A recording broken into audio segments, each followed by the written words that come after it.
Hello, everybody. Welcome back to another episode of The Market Close. It is Monday, December 16th, 3:46 p.m. We are back and we are live. And folks, I did not know if I would be here today to do the show. You know why? Well, apparently, you know that story I told you guys this morning about how the power went out last night for like 2 minutes, or it was like 5 to 10 minutes. And it was a little, all right, what's going on? Why is the power out? Why is there so much fog? Why do I keep hearing sirens? Why is all this happening in New Jersey? That's what I talked about this morning in terms of what happened last night. Well, an hour ago, the power just went out across my entire block. It's like lightly drizzling outside, and the neighborhood sent out a message that was like, oh, the rain is causing the power to be out until 7 p.m. Now, my backup plan was to use my hotspot on my phone because my laptop was charged this morning. So I was going to make the show no matter what.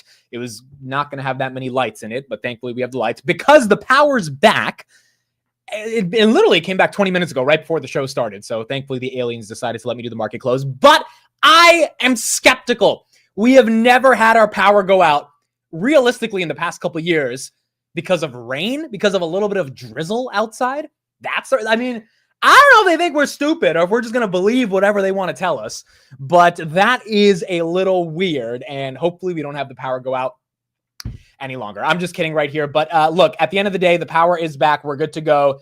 I guess I'm supposed to believe it's the rain. I'm kidding here in terms of saying I don't believe them, but on the other hand, I'm like, is it actually the rain? So it's just one of those questions to think about for all those that are wondering about the alien invasion. I just want to see Palantir get to 100 before the aliens take me.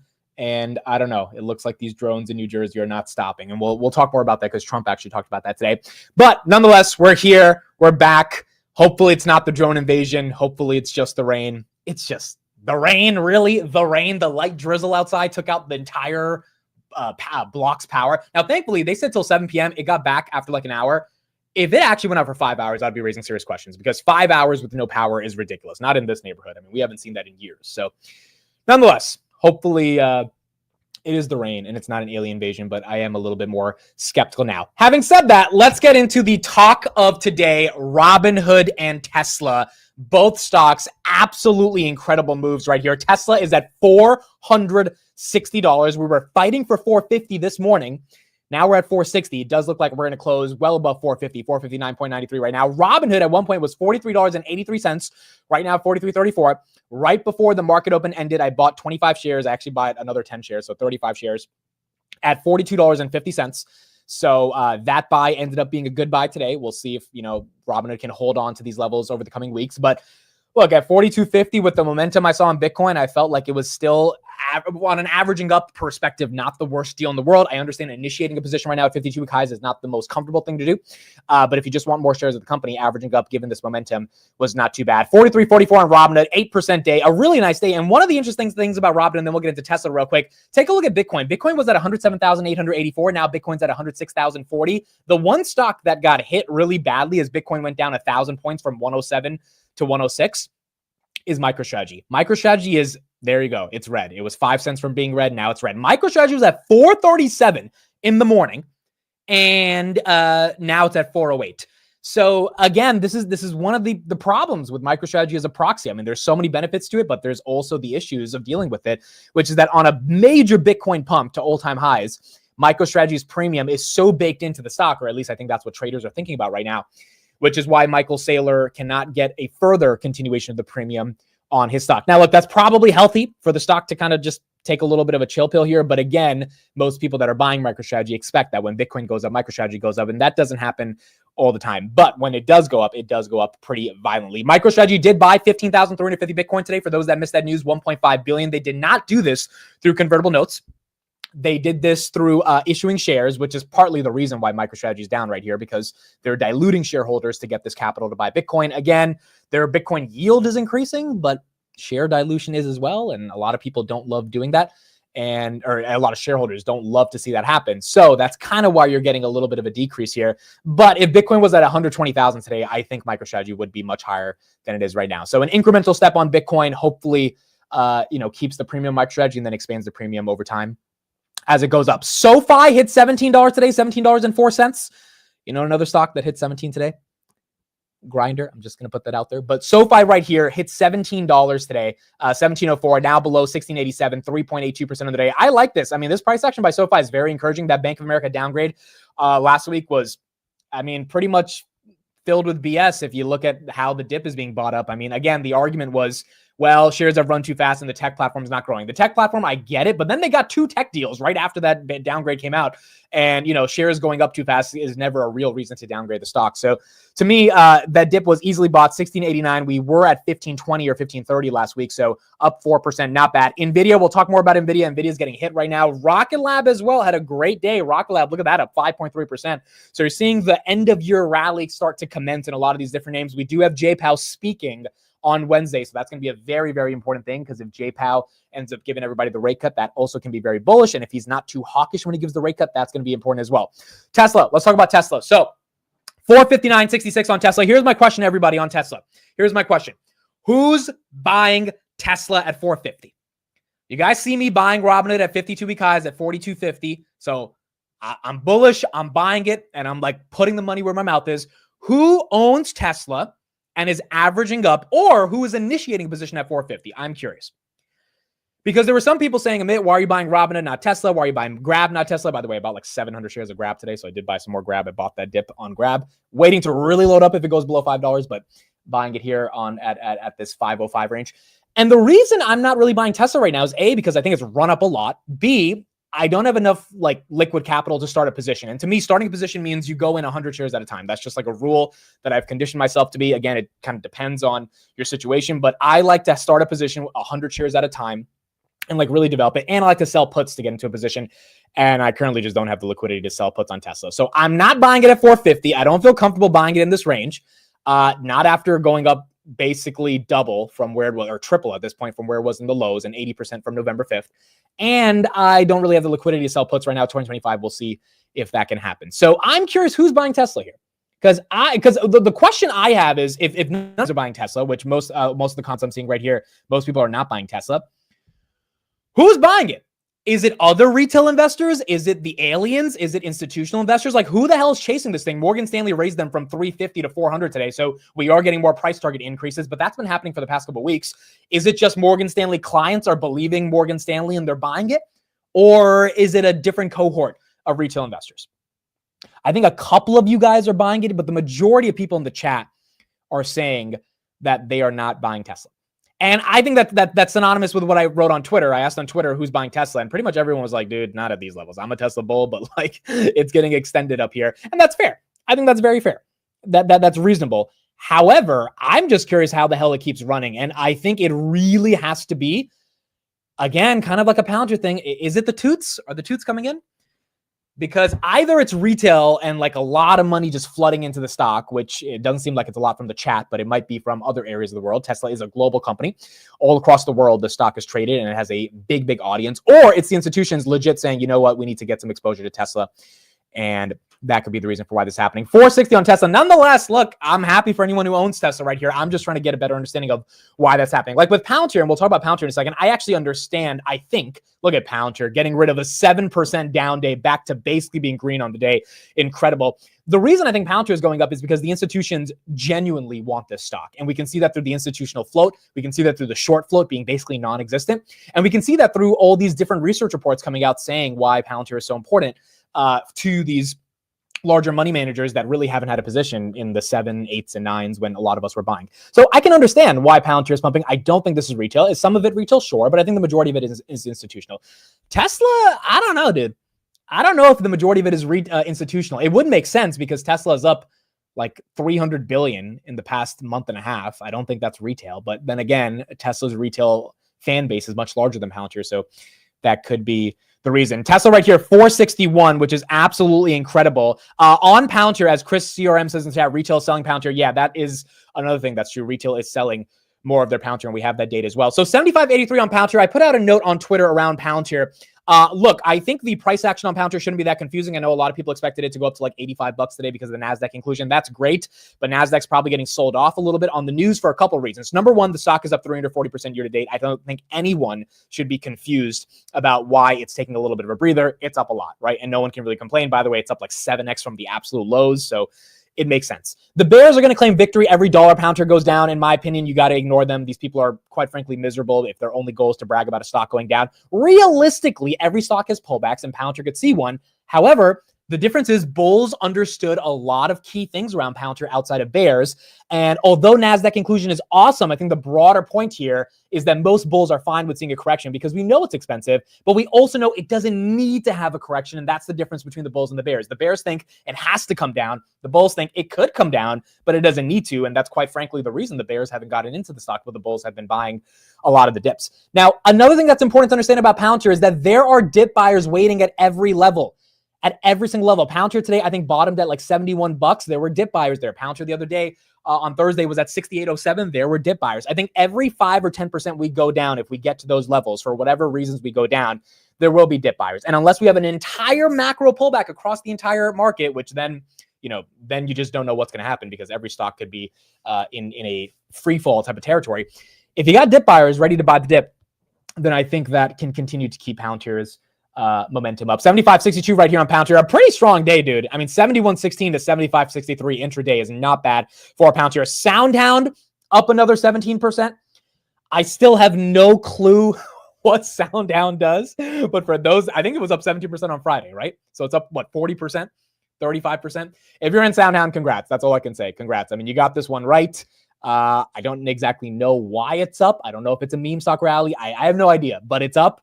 And if you're up a life-changing amount of money, just reevaluate the company that you're in. Is there a real thesis or is this just some short-term momentum? I would suggest to kind of look at that stuff, but it's up 17%. So congrats to those who are in SoundHound, up now basically 50% over the past week. 462 on Tesla, not bad, up 5.9% right here. Looks like we were going to end the day. Tesla right here at 461. Tess says it's not a meme stock. All right, Tess, I got to get you to call into the show. We got to get your thesis on SoundHound and some of these other names. If you are down, let's try to get you onto the show and see what you have to say as well. Palantir right here, 75.68. Rocket Lab, 25.93. Not sure why Rocket Lab had a 6% day, but Rocket Lab also having a great day. Look at Google, 197. Google broke 200 today. That's amazing. Bitcoin, 106. SoFi, 1689. You got Grindr right there at 1691. Did hit 1704 at one point today. Micron's up 5.9%. S&P's at 606. Grab did have a little bit of recovery. Grab got to 519 after bottoming at 503 today. Not sure why it came down, but I did buy that dip as it came down. Broadcom's at 250. I don't know why Broadcom is at 250. It is now added, ironically, $250 billion in market cap in 48 hours. I don't really understand it. I got to go deeper into their earnings because I haven't had time this weekend to go through it, but it looks like the street thinks there's a massive opportunity for Broadcom, and some of that money looks like it's rotating out of NVIDIA. NVIDIA right here down 1.7%. Now, there was some more news with China and NVIDIA this morning, more of this investigation.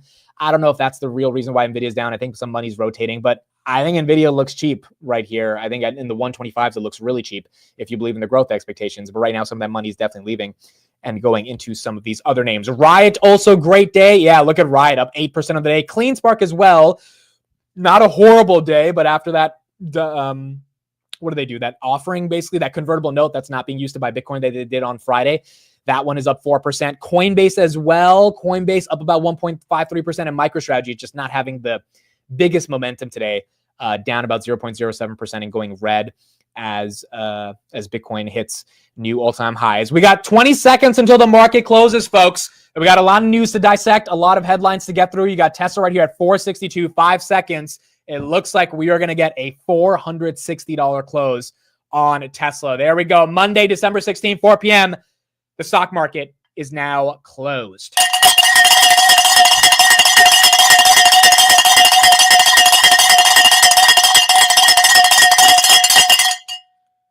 $463.02 for Tessie on the close. Folks, it is above 464 after hours. This is incredible.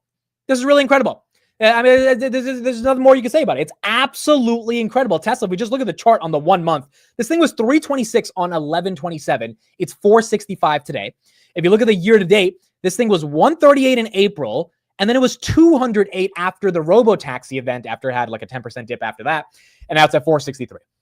I mean, it's just been an incredible run for Tesla. This is in spite of the judge rejecting Elon's compensation package. No one cares.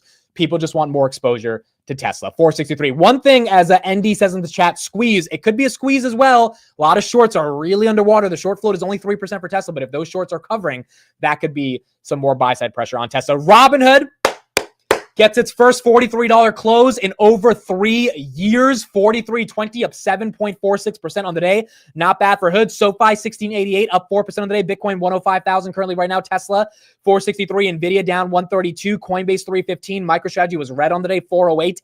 Tesla again 463. Palantir 75.75. Nice close. 75.61 after hours. Only down 0.5%. It was down 7% at one point today, so that is not too bad. Broadcom up 11% on the day at 250. Apple closed the day 251. World's most valuable company, 3.79 trillion. Meta at 624. Google at 196 on the day. Amazon broke out 233 through 232.93, up another 2.4% on Amazon. 2.45 trillion. Once Bezos was done selling, I guess the street got excited. Rocket Lab as well, up 6% on the day, 25.90. Not bad for Rocket Lab. GameStop was up 5% on the day, 29.44 for GameStop. AppLovin got upgraded today by Loop Capital to 450. They're up 6% currently right now. iBit was up 4% today. BlackRock's Bitcoin ETF. Even ARK Innovation up 2.6% on the day. Not bad. CrowdStrike. Whoa, CrowdStrike. I didn't even look at this one. Up 6% on the day. 388. Congrats to whoever bought this at 200 on July 19th or August 5th. July 19th, I think it fell to like 270. You're not doing too bad. 388 up 5.48% on CrowdStrike. Did Palo Alto get some love? Palo Alto was also up 3% of the day. Not bad either. Pretty incredible. Pretty freaking incredible on a day like this. And, you know, to be honest, I don't know why we had this type of rally that we have today. Maybe it was Trump and the announcement that we'll talk about in a little bit. Maybe that got people excited, but it really seems like we're getting ready for a rate cut. We're getting ready for the end of the year. If you look at any charts historically, the end of the year tends to be, December just tends to be one of the best months of the year, no matter what time it is, election year, not election year, whatever it is, December tends to be better. And then when you got rate cuts coming in, when you got the election year, when you got Trump and his momentum, and when you have earnings growth by a lot of these companies that are putting up real numbers, that can get people very, very excited. S&P 500 ends about 0.42% on the day. The QQQ NASDAQ, look at that, all-time high. My goodness, on the NASDAQ, 538 on the QQQ. The actual NASDAQ, 20,173. That's a record close, up 1.24% on the day. Not bad at all for the broader equity markets doing what they're doing. The quantum stocks are also exploding. IONQ, this thing was $11 in September. It's at $41 right now, up 23% for whoever got into this name. Congrats. QU or QBTS, this one also up 44% on the day. Again, I think the quantum wave set by Google is what started this catalyst. There's probably some level of fundamentals to these names, even if they don't have a ton of earnings, but quantum is in a trend and a lot of people are hopping in that trend. They believe in that future, and that's why these stocks are gaining some momentum. I wouldn't be chasing it, just like I wouldn't be chasing Tesla right here, just like I'm not buying Palantir right here or chasing Palantir. I think whatever you're buying right now, you've got to be so confident about a word that begins with a V, which is valuation. And when I'm buying Hood, the reason I'm buying, it's not to be funny. I'm not just buying Hood to buy Hood. I'm buying it because I genuinely think the valuation is cheap.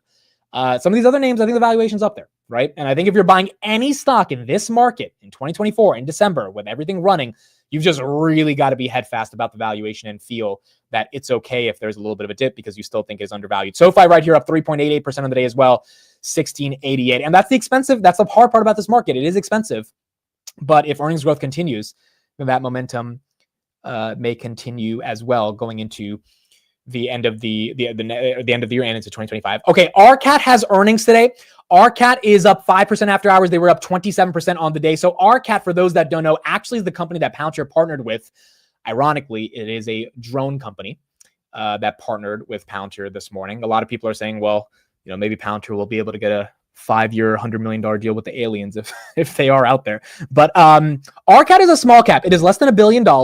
It was up 26% today. They had a partnership with Palantir around using Warp Speed, which is Palantir's new manufacturing operating software, into some of these companies. I think that 26% move might be because of their partnership with Palantir, but I'm not sure exactly why it was up today. They have earnings right now. Let's see if we have their numbers. They're up 6% after hours. Let's see if we can get their numbers. And then we'll see. Again, the street's expecting like $4 million of revenue and like 9 cents of profitability to the downside, like losing 9 cents. So this is not a very big company at all, but they ran today. They ran today. Probably, I think, because of the Palantir news, but it might be some other stuff when it comes to drones as well. Tesla's 465 after hours. Goodness gracious. Holy crap, folks. It is not stopping. 465 after hours on Tesla. It is absolutely not stopping. I'll get you guys the RCAT numbers whenever it's out, but it's not out yet. Amit, did you see quantum stocks today? Yes, quantum stocks had a great day. Uber, did they have a good day? Uber up 0.5%. It's better than being down like 10% because of Tesla. Ironically, it's actually nice to see Uber green because Tesla was up so much today. You would imagine that spread trade on shorting Uber, going long Tesla would be worse today. Tesla 466 after hours, folks. It's up another 1%, but Uber looks like maybe it's just chilling out in this range because it already fell so much last week as well. Yeah, Tesla is... All right, so someone explain to me what's happening with Tesla. Who's buying it? Because pretty much all of you in the chat are saying you're not buying it, so it's not you guys. Is it your family members? Is it your dogs? Is it your cats? Is it your mom, dad, sister? Like, who the hell's buying this? Is it really the institutions? Because that would make a lot of explanation. That would make a lot of sense for all this. Because you would see a lot of money coming in, but I don't know if it's retail. Dumb money guys, big trade going through. Well, the dumb money guys already levered up on Tesla like a week ago. I don't think it's them. I know Chris Camillo, he spoke publicly about a really big trade on Tesla, but he already did that. Unless he's doubling down and buying even more or something. Is it Buffett? Yo, how does Buffett feel, bro? Buffett, and again, this is not a slight at Buffett. Buffett's the greatest of all time. I'm just saying, bro, he sold most of his Apple. And Apple is up, I believe, 23% from when he sold. When you have as many shares as he had, that would have been a lot of money going to Berkshire Hathaway. And he hasn't redeployed that money. I don't count Domino's as redeploying the hundreds of billions that he sold. So I don't know. I am very confused. You got Buffett with $300 billion in cash, Apple at all-time highs. I don't know if Buffett expected it to. Maybe Buffett thought Kamala would win and he thought, taxes would go up. Maybe that happened. I don't know. But you do have the market doing very well as there is cash on the sidelines. Okay, cool. So let's hear from Dan Ives. We got a lot more news to talk about. We had Dan Ives on the CNBC's closing bell. Let's listen to him for a little bit, see what he has to say, and then we'll keep going from there. Look, it's get the popcorn out because it's just the start of what's going to be the AI revolution as the second, third, fourth derivatives play out. And me and you have talked about it. Trump administration in. That's a Goldilocks scenario for tech deregulation from FTC to NHTSA and others. And that's why when you look at Tesla and others, the street now is just starting to realize, I think, how this plays out. And that's why I think over the next 12, 18 months, NASDAQ 25,000. Okay, so that's what this is primarily about. The Trump administration being more friendly for tech. No surprise that you got a parade of CEOs down to Palm Beach, a pilgrimage, if you will, to talk to the president-elect. I think there's two reasons. One, it's the multiplier. I mean, we thought for every dollar spent on NVIDIA chip, there's an $8 to $10 multiplier across the rest of tech. So when you look at enterprise, when you look at software, you look at cybersecurity, other parts of infrastructure, I think now you're starting to see that trade spread out because it comes back to it's 10 p.m. in the AI party that goes to 4 a.m. Now behind the velvet ropes, Benioff and others are getting led into the party.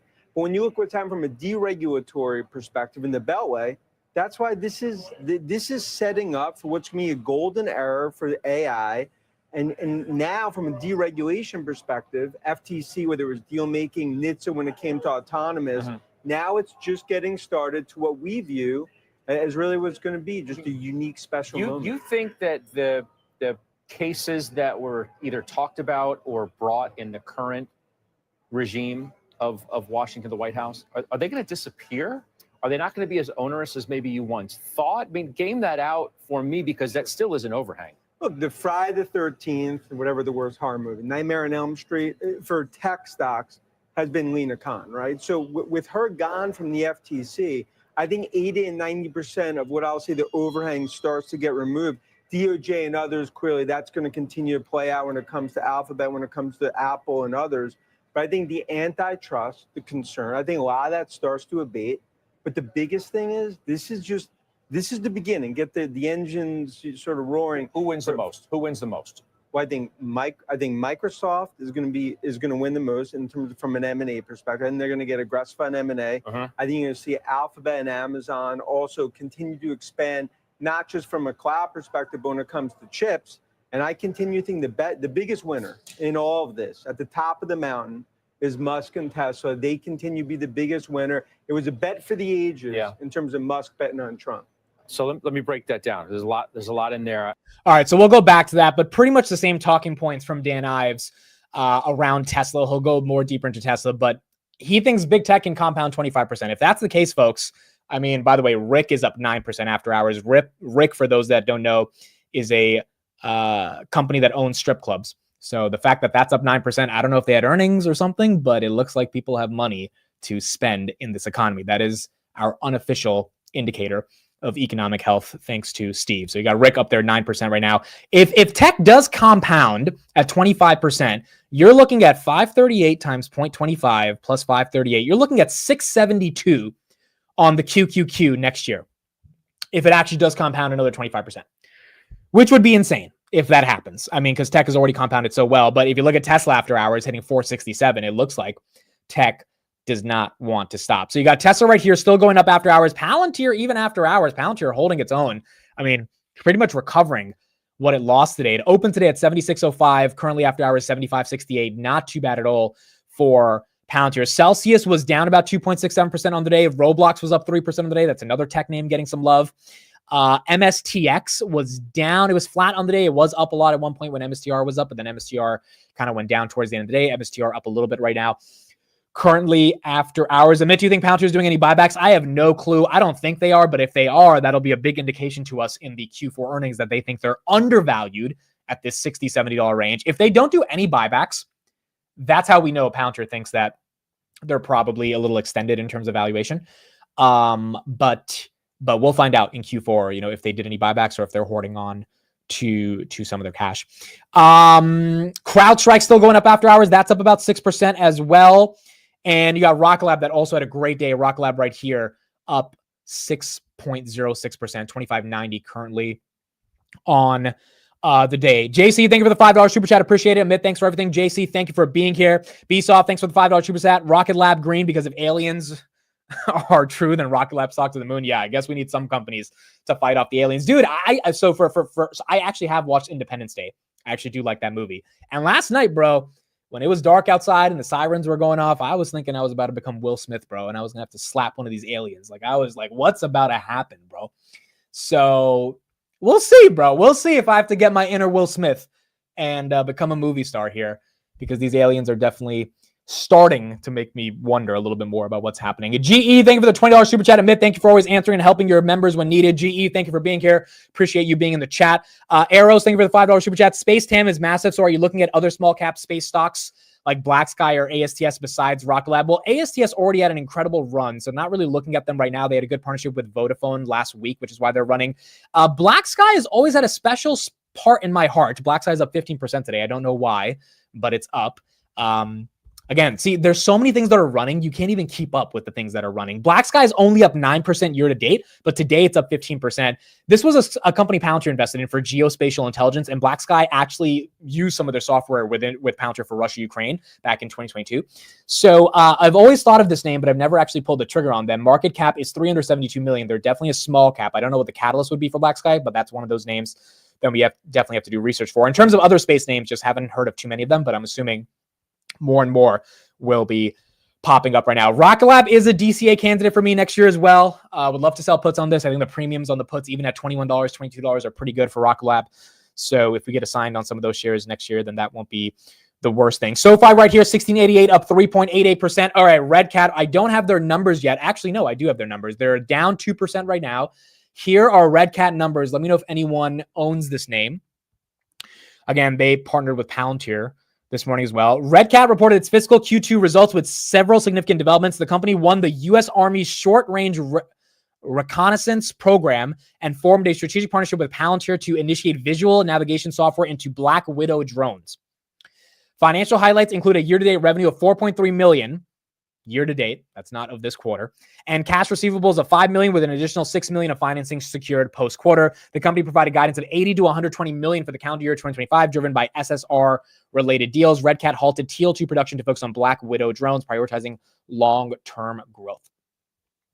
So there you go. You got Red Cat. Those are the results. Don't know too much about this company other than they're in the drone space. I've heard them work with Palantir before. Today, they kind of legitimized their partnership. That's why they were up 26%. They're down 3% right now. This is a very small cap. I mean, if they've done $4 million of revenue year to date, but they're trading at $788 million market cap, they are trading at a pretty aggressive price to sales. But again, if you're buying something like this, you're buying potential, right? That is what you're buying more than anything. Year to date, RCAT stock is... wow. Holy crap. Talk about a name that we all missed. 1,000%. That is, well, you can't catch them all, right? 1,121%. Now, granted, if you invested it when it was 85 cents, you were literally investing in a penny stock. You had to really believe that there was something to this thing. But if you did, I mean, congrats. It has done very well. Why is AFRM dumping? Let's see. Oh, wow. We got some breaking news. Trump is meeting with TikTok CEO at his Mar-a-Lago club today. Holy crap. We got to talk about that one. We got to talk about that. Has some implications for Meta. Michael got in at 190 on RCAT. Congrats, Michael. You're up like what? 5x from that? That's pretty amazing. AFRM, why is AFRM dumping right now? I don't know. Why is AFRM dumping? That's down 3.5%. Let's see if there's any news on AFRM. AFRM has had a good couple of weeks just now. Oh, crap. They just did 750 million of convertibles. Are they buying Bitcoin too? Are they buying Bitcoin? 750 million of convertibles. What's up with all these convertibles, bro? Everyone's raising money from convertibles. However, they're doing a $300 million stock buyback. Yo, this is so weird. Why are companies raising money and then buying back the stock with the money? Like in some worlds, it's smart. In other worlds, it's just annoying. So AFRM announced plans to offer 750 million convertible senior notes due 2029 through a private offering. They can raise another 112 million. So call it almost 850 million. The company intends to use the proceeds to purchase a portion of its 2026 notes and up to 300 million of its stock. So they're going to buy back some of their debt and buy back some shares. The notes will mature in 2029. Upon conversion, AFRM will pay cash up to the principal amount. They're not buying Bitcoin. They are buying back their stock.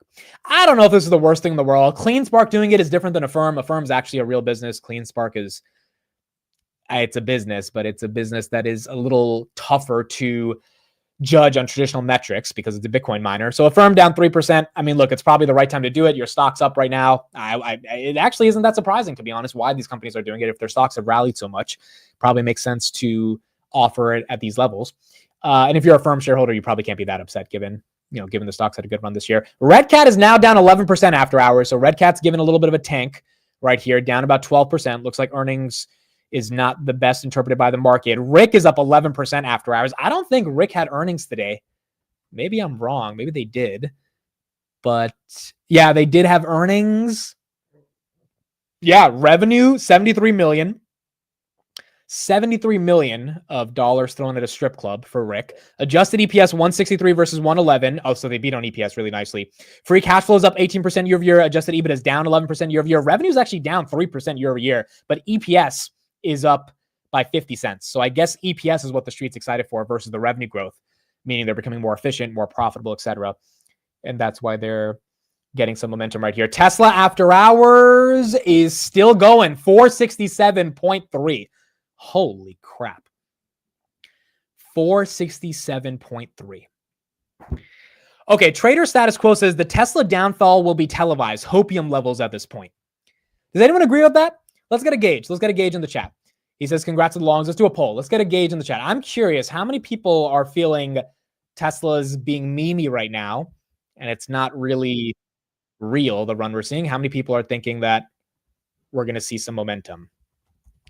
Tesla at 467. All right, so the poll is Tesla at 467, bullish or bearish. If you're bearish, it means you think it should trade lower than 467. If you're bullish, you think it probably can go higher. And again, it's the same thing with Palantir. I don't think a lot of people are buying in retail, but I don't think a lot of people are selling either. Who's selling Tesla right here? I mean, if you bought this thing at 150, 200, 300, 350, are you really selling right here? I don't know. And if you're not, I think that just means the price kind of has to go up. Look at the PE ratio. Yeah, but I think at this point, Tesla's beyond looking at the PE ratio to justify it, dude. I mean, yes, the PE is up there, 126, 226 on the forecast on the forward PE. I get it. But I think at this point, there's so many other factors to Tesla, particularly with Trump, that are beyond the PE. Robinhood right here, 43.30, up 0.23% after hours as well.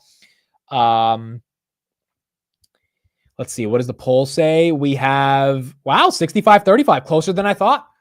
I thought it would be 80-20, 65-35. So a decent amount of you are thinking that 467 is getting a bit too extended for Tesla. The call options on Tesla must be printing. I mean, if you bought even a $400 call at 250, which was, ridiculously out of the money, you are printing very, very nicely. Micron right here up 5.62%, S&P 500 up 0.43%, Tesla right here after hours 466.85 currently right now. For real, says amid any 2021 vibes, or are we not even close? All right, let's ask another question.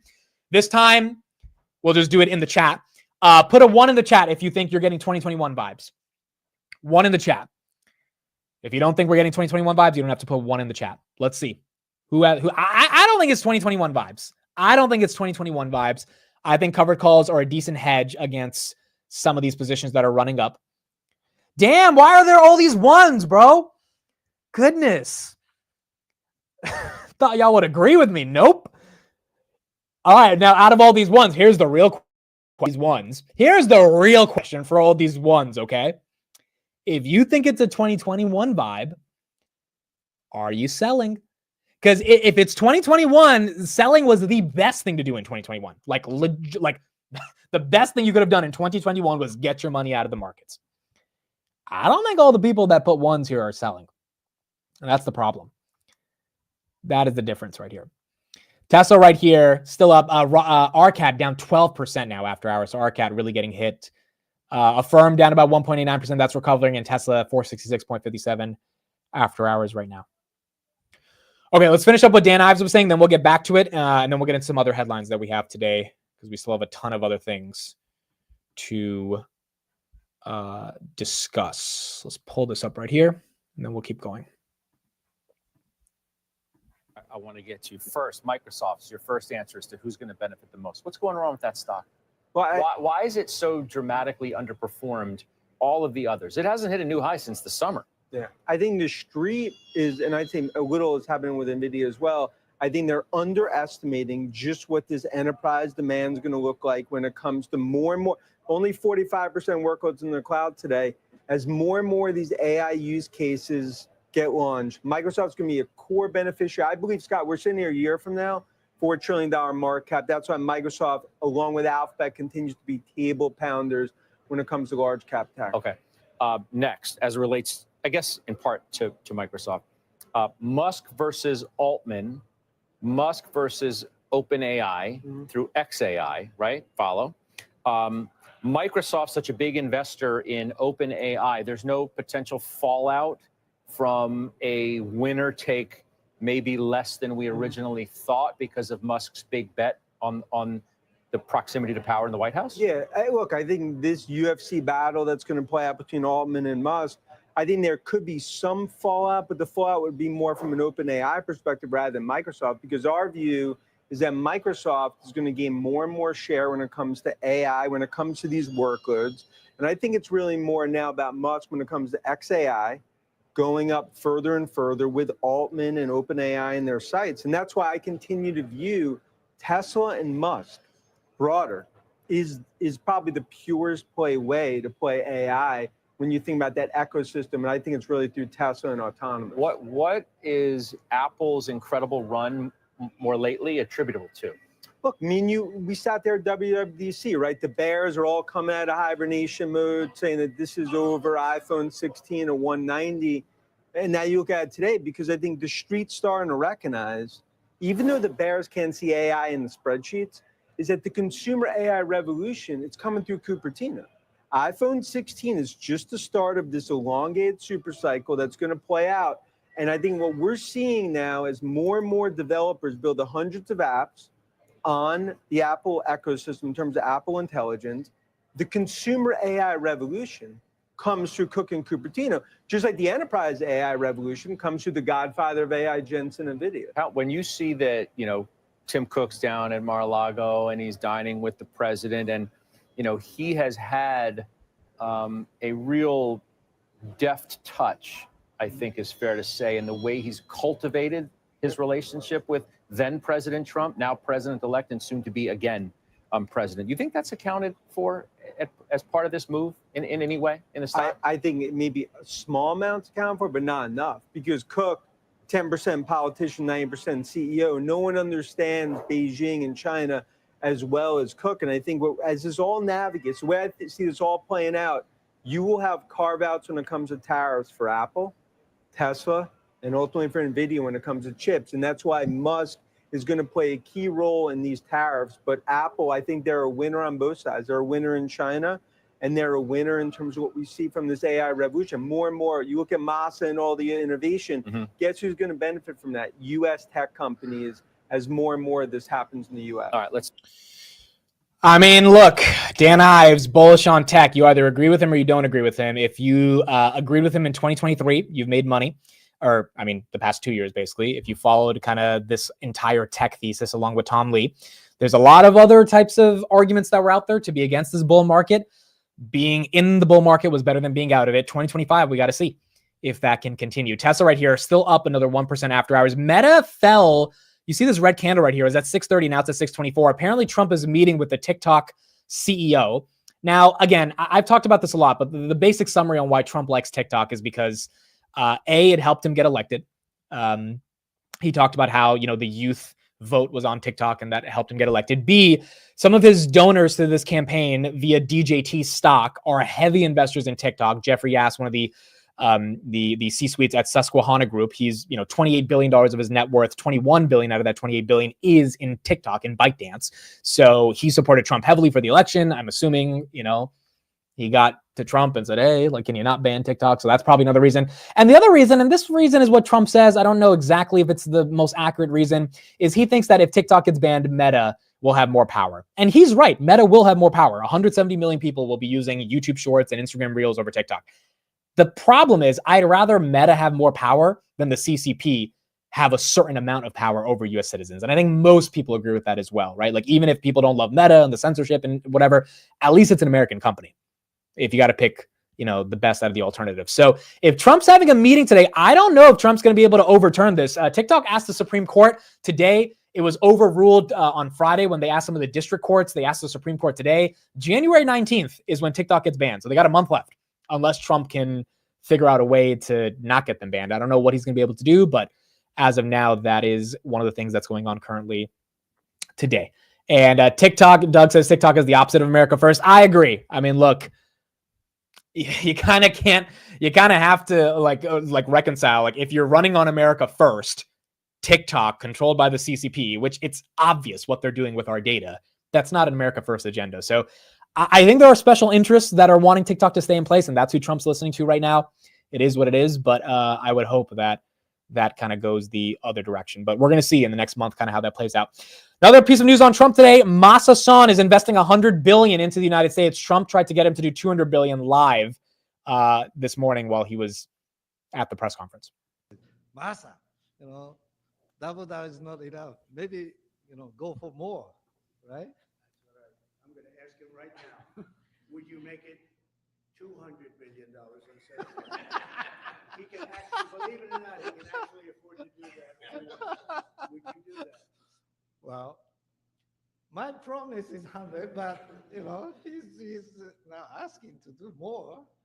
I think, with your leadership, my partnership with you, with your support, I will try to make it happen. That's good. All right. 200. He'll make it. So as you can see, right? Sorry about the volume. Sorry guys, that's just the video. That was the CNBC live stream. So that's why the volume wasn't that good. But essentially, he was saying, hey, Like, can you do 200 billion versus 100 billion? And the fact that he was even negotiating live, I think a lot of people found that funny. I thought it was kind of funny. I mean, the fact that he's like doing the art of the deal live right there. I think to be more objective about it, the reason this is so important right here is because to get $100 billion investment committed into the United States before you even get sworn in, it's a hell of an argument for your political capital gaining more momentum, right? I mean, the fact that you can justify that much money coming into the United States from a foreign entity that does like the United States. I mean, Masa-san is a big fan of investing in US tech startups. That's a win, and that's bullish. The question is now going to be how much of that money actually results in jobs, how much of that money comes into AI infrastructure, and how do we track the 100 billion coming into the United States? And maybe does it go to 200 billion? But that is kind of why people wanted Trump to win, right? That he could get those people. I mean, you got to imagine, would Kamala Harris be able to do that type of press conference with Masa-san in front of everybody and have the same type of energy and, you know, be able to say, hey, why don't you do 200 billion? Like that type of lack of informality, right? To just be informal and natural. It's not easy to do. I mean, I've been in sales calls before. I'm sure you guys have been in sales calls before as well. You got to be natural. You got to be really natural. I mean, the best thing you can do, Red Cap, by the way, down 13% right here, is make someone laugh. Like if you can make someone laugh and make some jokes before you get into business, like it eases up the mood, it decreases the tensions, and it's much more easier to then try to get a deal done. But you got to have a personality to be able to do that. You got to know a little bit around negotiating. You got to know how to pick and choose your battles in a negotiation. And to do that publicly as well, you know, I don't know. I just don't know if Kamala would be able to pull that off. So that is bullish for the United States. Another 100 billion coming in. It also thinks, I said this morning, but a lot of that money I think is going to NVIDIA. I mean, if Masa invests like 10 billion into some AI startup, what is that AI startup going to need? They're going to need either GPUs to train models, or they're going to need to pay Amazon, Microsoft, and Google for the compute. And those guys are going to pay NVIDIA for the GPUs so that they can then give it to the startups that are paying them. So it does seem like a lot of that money at the end of the day is going to benefit NVIDIA and the semiconductor industry. Now, speaking of NVIDIA, here's my thoughts on NVIDIA. NVIDIA 131 is a buy. NVIDIA 120 is a screaming buy. I don't have a ton of money to put into NVIDIA right now. I will find the money if NVIDIA goes down to 120. I don't think NVIDIA goes down that low. I think that would be pretty aggressive to see it lose. Basically, that would be like $200 billion market cap. I don't think that happens. But if that does happen, I think that becomes a screaming buy. Nothing has changed on the NVIDIA thesis since earnings, other than Broadcom took the spotlight away. Like, other than Broadcom taking the spotlight away from NVIDIA, nothing else has changed. AMD down another 0.17% on the day, so kind of flat on the day. AMD and NVIDIA kind of both in the doghouse. SMCI was down 8% on the day as well, since they got kicked out of the QQQ. So that's another thing to think about as some of these stocks are struggling. But I think NVIDIA goes down even further. That gets exciting versus getting scared of NVIDIA going down. I mean, like we see what's happening. If Masa-san's putting another 100 billion into the economy, Elon's buying more GPUs, like NVIDIA has their demand. That's not going anywhere. It's just sentiment. I think it's a little bit tough right now, currently on the stock. And it also might have some buyer fatigue, right? And Tesla is, immune to buyer fatigue, at least right now. It's at 468.6 after hours. Goodness gracious. But NVIDIA's up, 200% year to date. So you're going to get a little bit of buyer fatigue.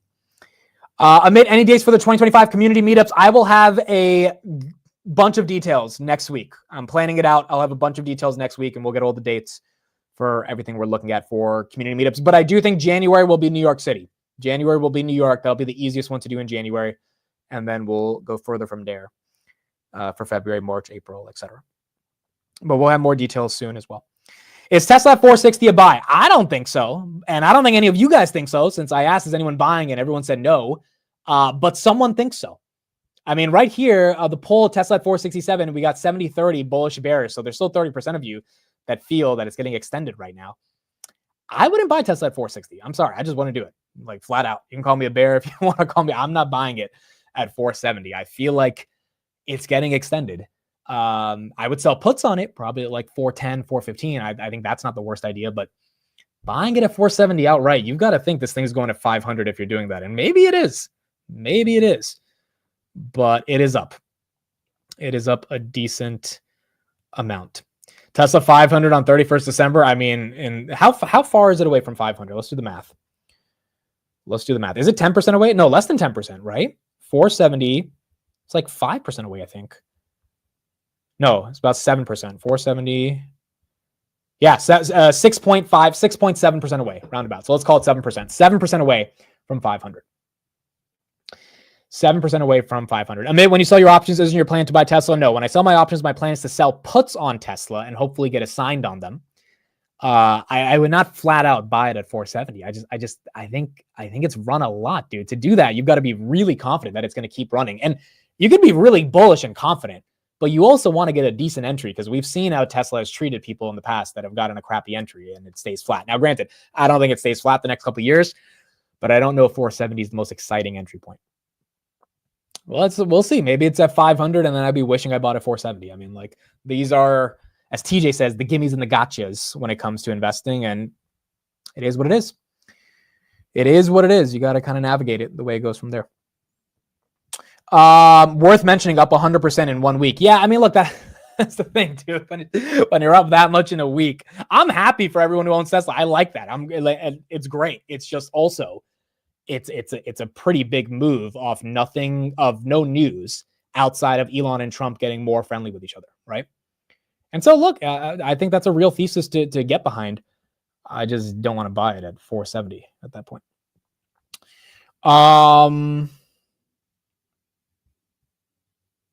It might hit 500 this week. Yeah, I mean, if it hits 500 this week, then it's just in a different stratosphere at this point.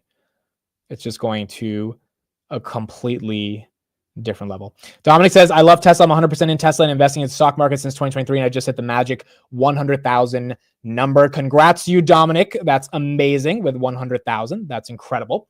And I'm happy you did on Tesla. Yeah, a lot of people were sharing screenshots today. They were up a ton on Tesla. I mean, look, people deserve it. People absolutely deserve it. The question is just, has it run too much? And I personally think it's going to be like Palantir. Palantir has run a lot as well, right? So I'm not going to say Tesla has run like crazy and Palantir hasn't. But from the people I talk to, no one's buying Palantir here, right? It's just institutions. So I think the same thing's happened with Tesla, but no one's selling Palantir. Again, I know I sound like a broken record, but if retail's not buying, but they're not selling, which means the institutions have to buy expensive shares. And that's the same thing happening with Tesla, because we know retail is cutthroat cult on Tesla. I mean, they are not going to sell this thing, especially not with the catalyst coming up. Then I think these shares probably just go higher. I mean, it really feels like that could happen. Will there be pullback? Sure. But I think the long-term thesis now, given retail has seen the writing on the wall, there's no interest rate hikes coming up, from my understanding. Again, 2021 was different. 2021, we were entering into interest rates going up. 2025, we're entering into interest rates going down. And so if that's the case, then you probably got Tesla that's going to keep benefiting from that. Now, the fun thing about this is that the premiums are going to be juicy on the puts, because you're going to have a lot of people buying protection because they're afraid.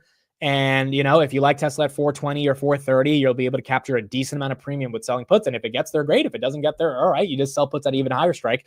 And then eventually you can get assigned. So I do think Tesla is going to be one of the winners next year from wheeling options, unless something crazy happens where it can keep going up. You can keep selling puts, or if it comes down, you can sell covered calls on those shares and still get a lot of premium because people are going to be excited to be engaging in the option market with Tesla. SoFi after hours. Where is SoFi? SoFi's at 1686 after hours, down a little bit, but it's up 3.88% currently right now. Joe says you need capital to sell puts though. Yeah, exactly. Again, I said this earlier in the year, but I don't have any FOMO on any of these stocks running, even though when you see some small cap run 1,000%, you definitely have a little bit of FOMO. But in all seriousness, I have no real FOMO because my portfolio has been consolidated to Palantir and Hood. Both have had good years. And then because of Hood's options, that has accelerated the gains on the portfolio. So again, I could have taken all the money that I had in the Hood options and put it into Tesla, and I still would not be up as much as I'm up right now. Again, the Hood options are up, 5-6x. Tesla would be up about 2.5 to 3x. If I went all in on Tesla at 138, I still would not be up as much as I'm up this year. So it's hard to have FOMO when you just do the alter. And I implore people to use this type of mental strategy as well when you're like seeing other parts of the market move. Like, compare what you've done to the alternative, and then ask yourself, would it have worked out if you had the best case scenario, which is buying at the absolute bottom? I mean, and if that's not the case, and that's one of those things you have to like Nvidia right now, I know it's at 132, but if you bought Nvidia at like, I don't know, $60 this year, at one point it was $60 in February, you can't be that upset, right? Especially if you bought options on it. So from that perspective, you need a lot of capital to sell puts. To get the capital, you need to sell off positions. 2025, I'll be selling off some of those options, and then we'll be selling puts. But it's not like I would have done better if I was in Tesla. just given the the intensity of consolidation that I had in my portfolio this year. What are you thinking of Ford? I have a lot of shares, don't know what to do. Well, Ford got downgraded today, unfortunately. Robinhood, by the way, up a little bit after hours. Ford got downgraded by, I think, Morgan Stanley. They're down 4%. That's why this thing fell. This was a nasty move today. A lot of people still own Ford, believe it or not. There is a dividend there of 6%, $10 a share. I don't know, dude. If you own a lot of Ford, I would try to sell some covered calls against it, get some premium, but I just don't know why anyone owns Ford unless these shares have been grandfathered into your family. Like, I don't know who wakes up and says, I'm going to buy Ford. I just really have no idea. Like, honestly, I'd rather buy Tesla at $470 than Ford at $10. Any day of the week. Any day of the week, I'd buy Tesla at $470. I'd buy Tesla at $570 over Ford at $10. Tesla right there, 469.92 after hours. But, it's one of those things where you got to ask yourself, do you have a long-term vision for believing it, or do you just want the dividend? Because if you just want the dividend, that's also not the worst thing either. The Tesla Yogi, thank you for the $10 super chat. Tesla didn't participate in the 2023-2024 bull run. Tesla's just catching up to everyone else, 1,000 end of year by 2025. I agree with you that it didn't participate for the past couple of years, and it's now just catching up. 1,000 by the end of the year. I don't know if that happens, but I do agree that this is a big catch-up for a stock that has been relatively depressed over the past 2 years right now. And people are still buying it. People are still buying it. They do not care. They want more exposure to Tesla. Prasant, thank you for the $20 super chat. Appreciate that. Eating well again. Thanks to you, Robinhood and Broadcom for the win. Appreciate the $20 super chat, Prasant. Thank you for being here. And congrats on Robinhood. Dude, there was this guy today who's up like $1 million on Robinhood, bro. I saw the screenshot and I was like, damn, that's a little bit more than I'm up on Robinhood, but not bad at all. Let me show you the screenshot. So, people have been making some good money. People are making some really good money. And again, I still think it's cheap, which is why I'm buying it. But for those that, think a stock is cheap or not, that is going to be the most important thing on if you're buying in this area. Straight shares. Yeah, I think it's straight shares. Before I show that real quick, this was from Figure. This is another reason why Tesla at 470 is extended, but it looks like Tesla could be theoretically deeply undervalued. Brett Adcock right here from Figure. It's official. The Figure 2 humanoid robots have arrived at our commercial customer. The robots are connecting to the network and performing pre-checks this morning. Our time from filing the C Corp to shipping commercially was 31 months. They filed their C Corp less than 3 years ago, and now they're shipping humanoid robots. Look, if this is happening for a startup, you got to imagine that Tesla behind the scenes is getting their robots ready to ship out. Like, you just got to, if that's happening for a $2 billion startup, a $1.5 trillion company is getting ready for I think, to ship out some robots. And maybe it doesn't happen first half of 2025, but it's probably coming soon. So I think that's another reason, if Optimus is not baked in, that could get people very, very excited. This is the guy who's up $1 million right here on Robinhood. Not bad. Not bad at all. Rocket Lab is having a launch tomorrow. Okay, that's probably explaining why Rocket Lab was up today, 5%. I guess people are getting excited for the launch. 469.72 right now on Tesla, still running after hours. Rocket Lab, 25.90 on the day, up 6%. As we end out the day. Amit, what do you think about SMCI at these levels? I don't like SMCI. I still don't trust them. Again, some of you guys are much more smarter than me in terms of how you understand SMCI. So if you like it, then you like it. I just don't trust it, dude. And I'm probably wrong because I was wrong at 17 saying I don't trust it, and that was a buy apparently. But at these levels, I don't know, dude. I just don't know. I'd rather not lose sleep at night about a company that hasn't filed their earnings report yet because I believe in their tech. It's one of those things I'm not willing to lose sleep over. But I can understand someone saying, that's not that big of a deal. They're going to be fine. I actually understand that. That's fair. I don't blame anyone for thinking that. But if you think Nvidia is going to keep growing and you think that tech is not going to get commoditized, then SMCI probably at $34 is cheap. It's just a question of if you believe in management. Apple right here at 251, Robin at 43.32 after hours. Palo Alto's up a little bit after hours. CrowdStrike up a little bit after hours. Coinbase as well, up 0.18% after hours as well. Where's Enphase today? Where did Enphase go? Enphase down 3%. Celsius down 2.67%. Verizon down 3%. Okay, so wait. do I remember this ticker? I found out there is an ETF. Some of you guys probably know it. It's a value stock ETF. Do you guys know the symbol on that? I found out over the weekend what it's called. It's a value stock ETF. Does anyone know the ticker on that? I was looking at it and I had some thoughts on it. It's not the Schwab one. It's like I something. It's like IGE or something. It has all these value names in it. Oh, fuck. I totally forgot the name. Okay, but here's my idea. Okay. Let me know what you guys think of this idea. Speaking of 2025, okay? Here's the idea. What if you were to hedge your portfolio with two things? What if you were to buy out of the money call options on short QQQ going into 2025? And you were to buy out of the money call options on the, is it IVV? IVV value ETF. No, that's not it. Dude, I forgot the name of it, but let's just assume it's called value, right? The value ETF. Is it IVE? Oh, IVE. Thank you. IVE. Boom. We got it. IVE. This is the one, right? So this thing, IVE, it has all the value stocks in it year to date. So year to date, it's up 12.5%. Obviously underperformed the market, but still it's up. This is a hedge I'm thinking about in 2025. And I think it's a very simple hedge. Let's say you have $100,000, right, in your portfolio.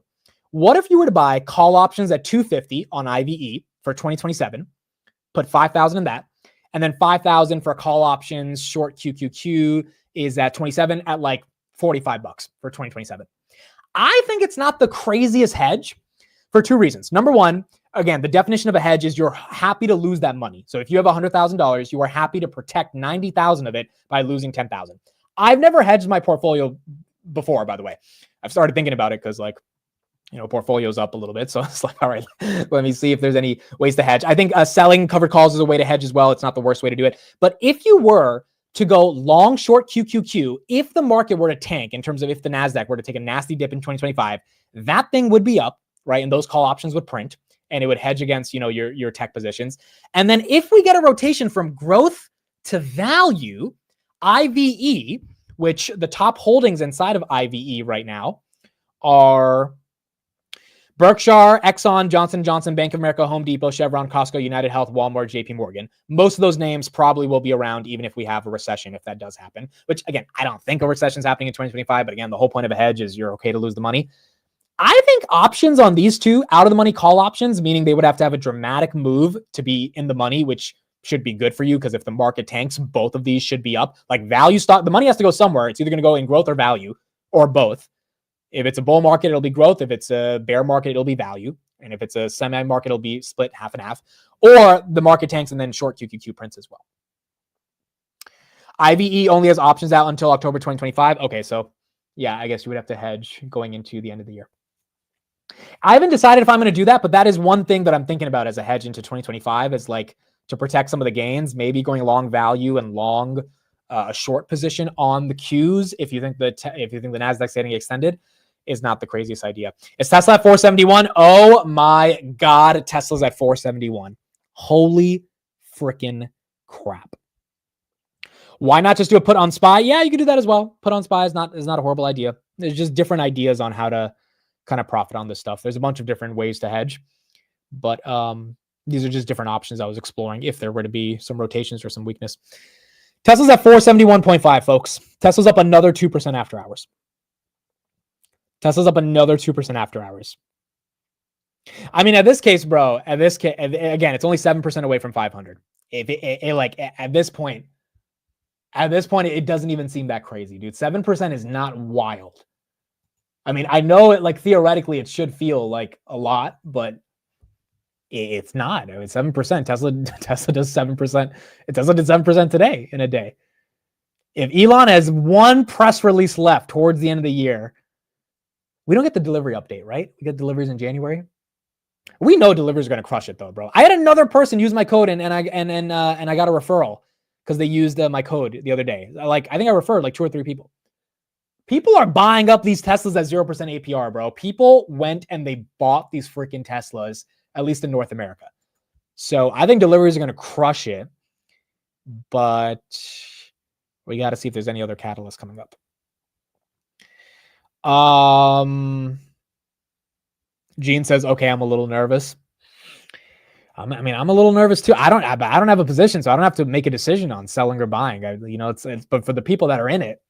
But see, again, you don't like if you're in it, you don't have to worry about. I mean, look, if you want to trim some, that's fine. But do you really have to worry about selling? Nah, not really. I mean, I personally, if I had a massive Tesla position, I would not be worrying about selling. Maybe I would hedge it with some covered calls, but I definitely wouldn't be worried about letting go of the position, especially if you got a 138 average. Dude, that's a generational average. That is a generational average. If you got Palantir at even like $15, I think that's a generational average. If you bought Tesla in August when everyone hated it, it looks like that's going to be a generational average. If you got Robinhood at 10, $11, I think that's going to be a generational average. Like some of these names, they've just run so much, but there's not a real reason to take the profits if you got in so low, even if you got in a couple months ago, that it seems like it can last. Corey says I got in at 164. Yeah, I mean, it's hard to leave here. Are you selling Hood? No, I have no intention to sell Hood, dude. I bought more Hood today at 42. Like, I have no intention to sell it. Like, there's just like, and this is the other good thing about, really knowing a company. This is the gift of consolidation. Like, when you know a company so well, you can buy it into strength. You can buy it on the dip. You can sell puts and sell calls against it, understanding how the position operates. Although I've sold 0 covered calls on Hood because I'm scared shitless that those covered calls go under the water. And I don't want the same thing to happen with Palantir. So you kind of just like chill out on that. And the other thing is that you just have such a conviction in the long-term growth story that you're not worried if it takes a beating because you believe in it. Same thing with Tesla. I mean, if you know Tesla really well at 470, you shouldn't be afraid. Just like at Robinhood at 43, I don't feel any incentive to take profits here. Now, here's another thing to think about for why the markets are up. It's no one's selling also for taxes, and we've talked about this for a while. But people do not want to recognize the gains on their profits because they're going to have to pay taxes in April, which is 5 months away. If you wait 2 more weeks until January 1st, you get to wait until April 2026, which is 15 months away, which is much more suitable for most people, right? So I think there could be a little bit of a bloodbath early January as people take some profits, but it also could be one of those things where a lot of people come in and step in and buy the dip. We did have some people on CNBC talk about Palantir today. Let's get their thoughts on Palantir, and then we'll talk a little bit more about it. For this one, you didn't recently. That is true, Tyler. I did not favor it. I thought it was going to be in the target of the Department of Government Efficiency that Musk and Vivek are leading. You know, the 35% of the revenues are derived from the government, specifically and dominantly from the U.S. government.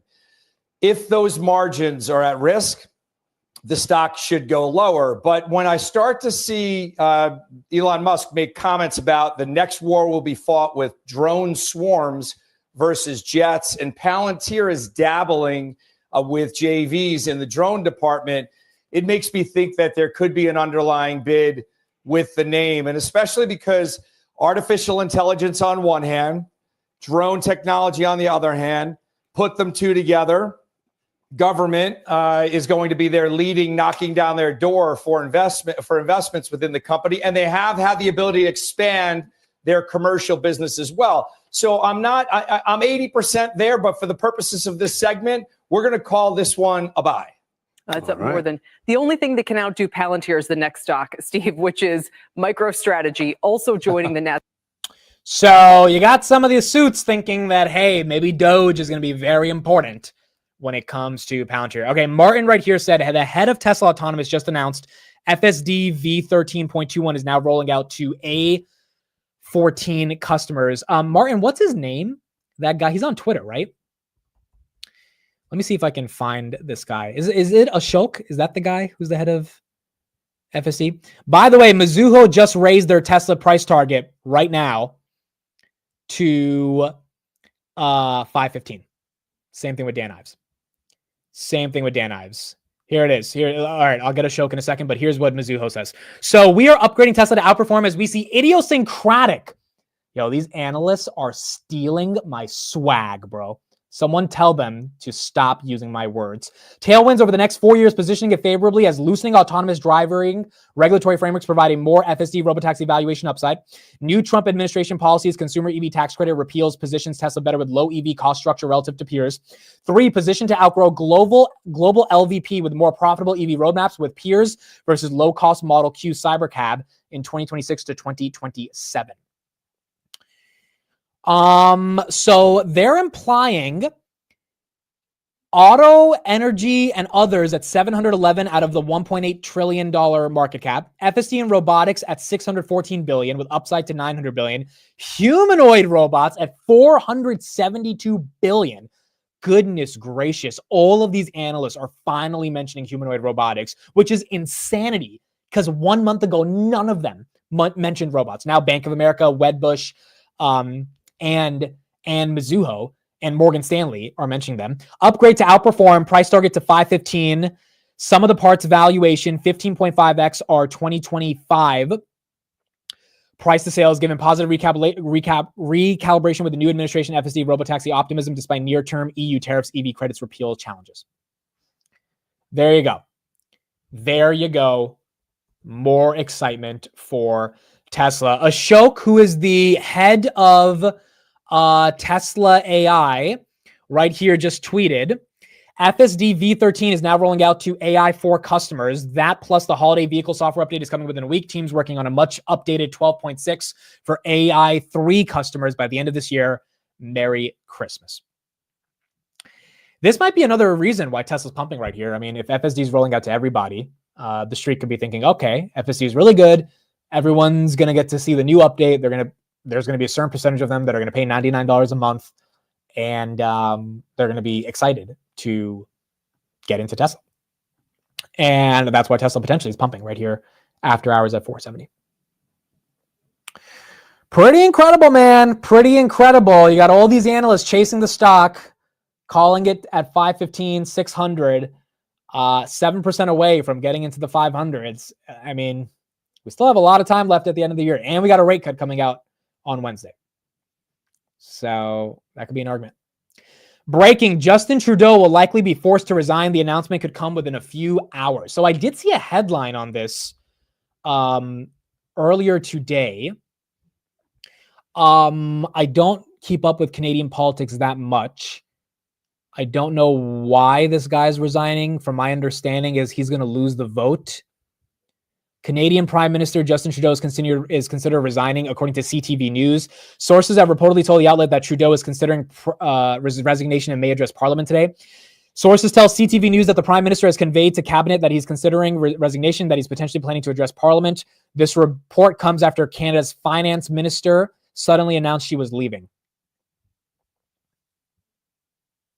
Okay, I don't know why he's leaving, but it looks like he's leaving. And it also looks like the counterparty has more votes. I could be wrong on that, but that's another thing I was reading today.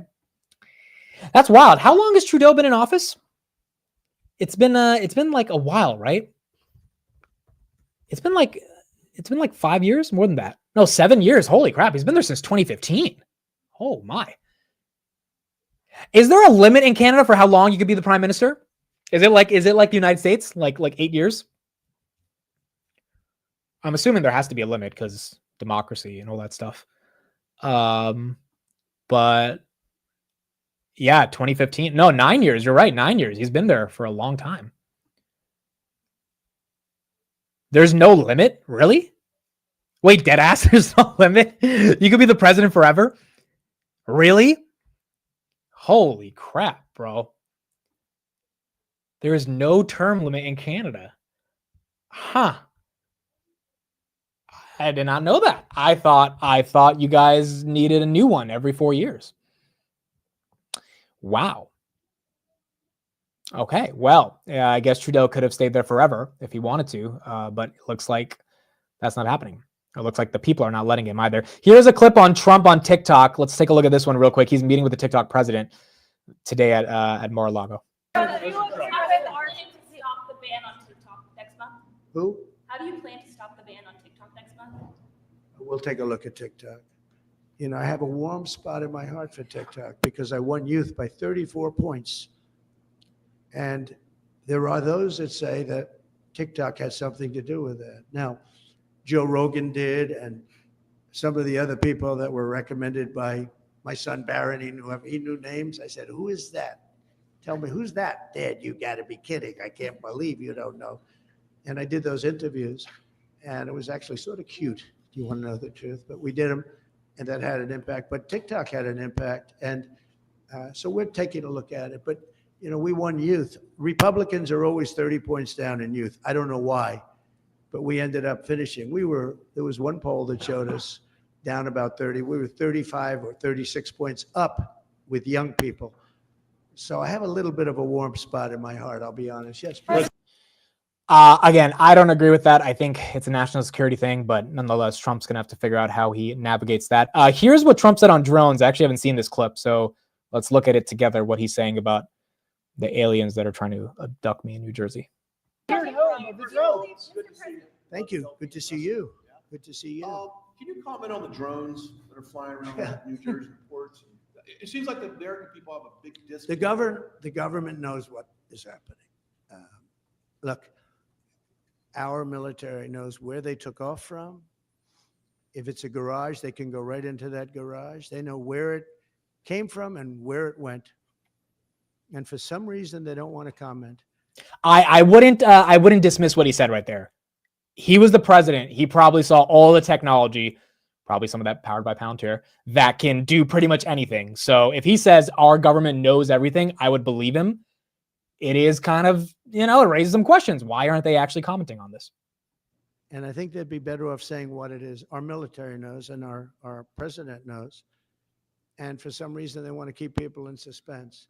I can't imagine it's the enemy, because if it was the enemy, they'd blast it out. Even if they were late, they'd blast it.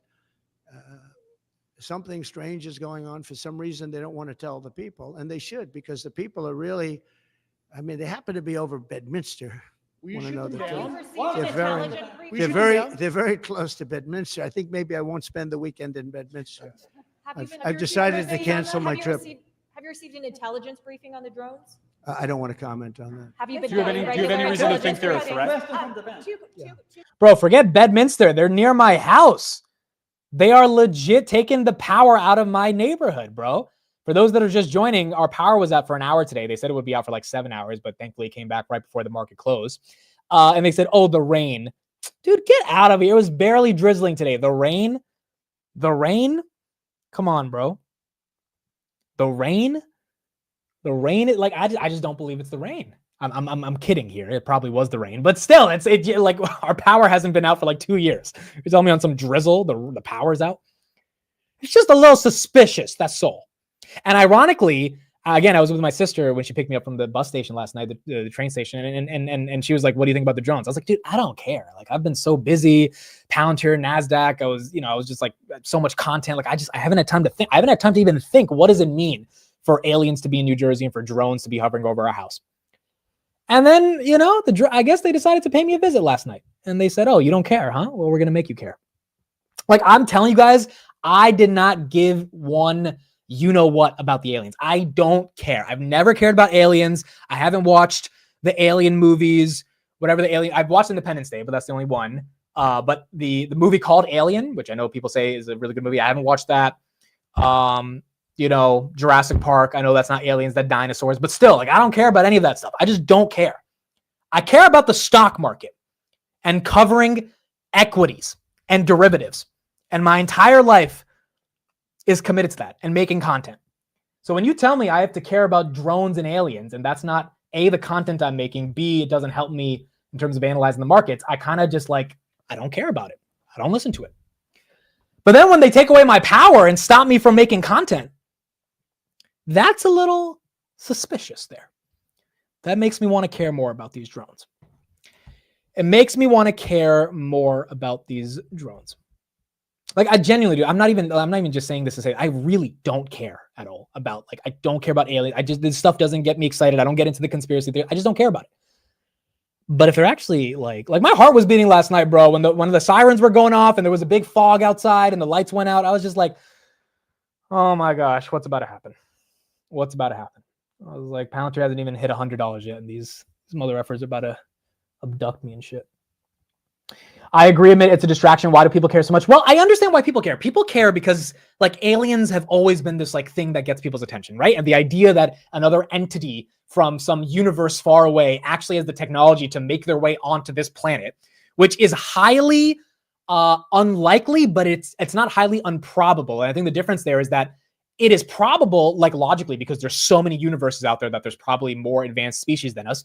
But I feel like it's unlikely because for them to actually do it in the time frame that it would take for them to get here, unless they did it years ago and now they're just reaching, maybe it doesn't happen, right?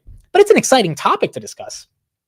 It's just, it's not helping me make any money. That's the problem, right? And so, but when they stop me from making money, when they take the power out, that's when it gets a little scary. The fog also could have been from the raining last night because it's been raining like for the past day and a half. But still, it was scary. It was very scary. This guy said he hasn't watched Jurassic Park. Dude, I tried watching it the other day. I got bored, bro. The first 5 minutes, I was like, what the heck is this shit, dude? I got bored. So I just stopped watching it. So it would be what is the IMDb ranking on Alien, the movie? What is the IMDb? That's from 1979. Alien? Oh, it's a franchise. Oh, there's a lot of these things. Oh, there's a shit ton of these. Yo, how many Alien movies are out there? Holy crap. You guys kept up with all this stuff? I still have to watch Terminator. That's on the list. Yes, I still have to watch Terminator. Dude, why are there so many Alien movies? Prometheus, 2012. Alien Covenant, 2017. Alien came out in 1979. Aliens, with an S, came out in 1986. That was the sequel. Oh, James Cameron directed that. Okay, so that one might get my attention. I love me some James Cameron. Mitt thought the aliens was just his Grindr date, Sean. Yeah, you guys can say whatever you want about Grindr. That bad boy was $17 today, bro. Goldman Sachs says it's going to 20. So I'm just saying. But anyway, Tesla right here is at 471 after hours.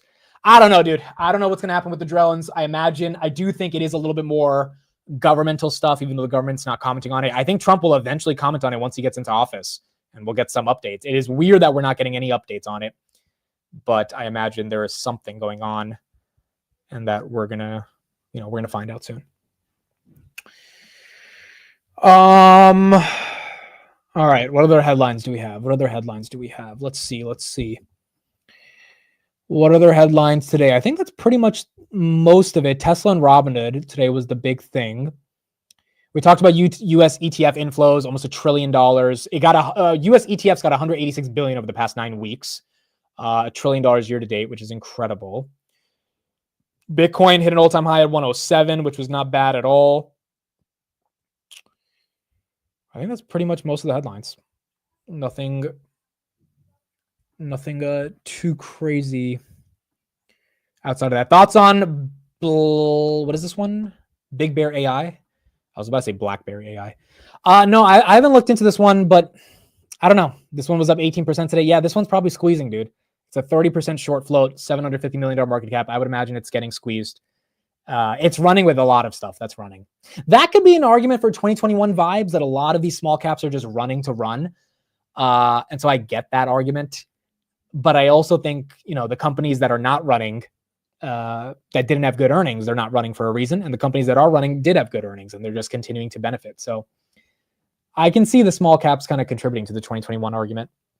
But I just don't think it's, pictures of rocks being sold for $5 million, which was happening back in 2021. So, if that's not the case, then maybe that's all right. No, he probably won't pick up. I was going to say, let's call Steve, but dude, I haven't talked to Steve all weekend. He's called me like 4 times. I tried to call him back, but I've been busy. Let's see if he picks up. Let's see.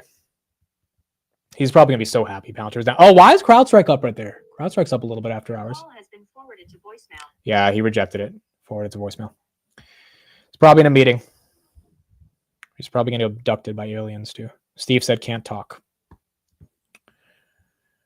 Okay. Dude, this is what Steve does, bro. Look at this shit. This is what Steve sent me last night. I was sleeping. I woke up this morning. This man, he's a child, bro. Look at this cookie. He is a child. Steve is a child, bro. He's like, look at my cookie. I'm like, Steve. Like, dude, he loves his freaking cookies, dude. He's a full-blown child. It's absolutely hilarious. It is hilarious. Is it true that Friday $3 billion will come to Palantir from the QQQ? Okay, so I did hear this stat today. I don't know if this stat is true though. That $3 billion is going to, people said MicroStrategy is going to get $2.1 billion of inflows when they get included into the NASDAQ. People are saying Palantir will get $3.7 billion. I don't know if that's the case. I saw the headline. I don't know if it's true. If that's the case, that could be another reason the market makers are trying to keep Palantir down, because they want hedge funds to get in a decent entry on that $3.7 billion. At this point, I'm convinced that the market makers and the hedge funds, all these guys collaborate with each other. All of them work together to try to get good entries and exits. So that could be another reason why Palantir is being held back, because people don't want to pay as expensive of a price for Palantir. Okay. That's pretty much it. All right, so that's it for the market close. We'll do like some Q&A for like the next 10, 15 minutes. So we'll do some Q&A. I don't have any other headlines or any videos to show, so that's pretty much it for today. So if you want to head out, feel free to head out. If you want to stay for some Q&A, we'll stay. But that's pretty much it today. Pretty exciting day in the broader markets overall. I think excitement is here. We got a Fed rate cut coming up this week. That Fed FOMC decision is going to be very important. Looks like we're going to get a rate cut.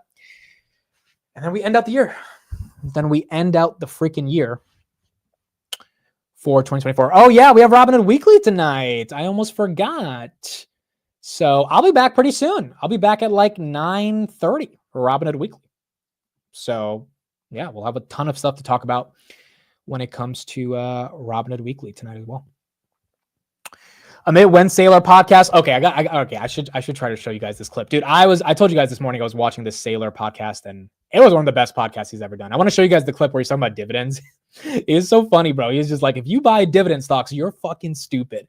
And I was just like, I mean, the way he broke it down was kind of funny. Now, obviously, the dividend investors will say, hey, that's not the case. But the way he described it was just like, you're a moron. And like last week, I was like, guys, I'm thinking of getting into some dividend stocks. And then Sailor's just like, yeah, you're an idiot if you buy dividend stocks.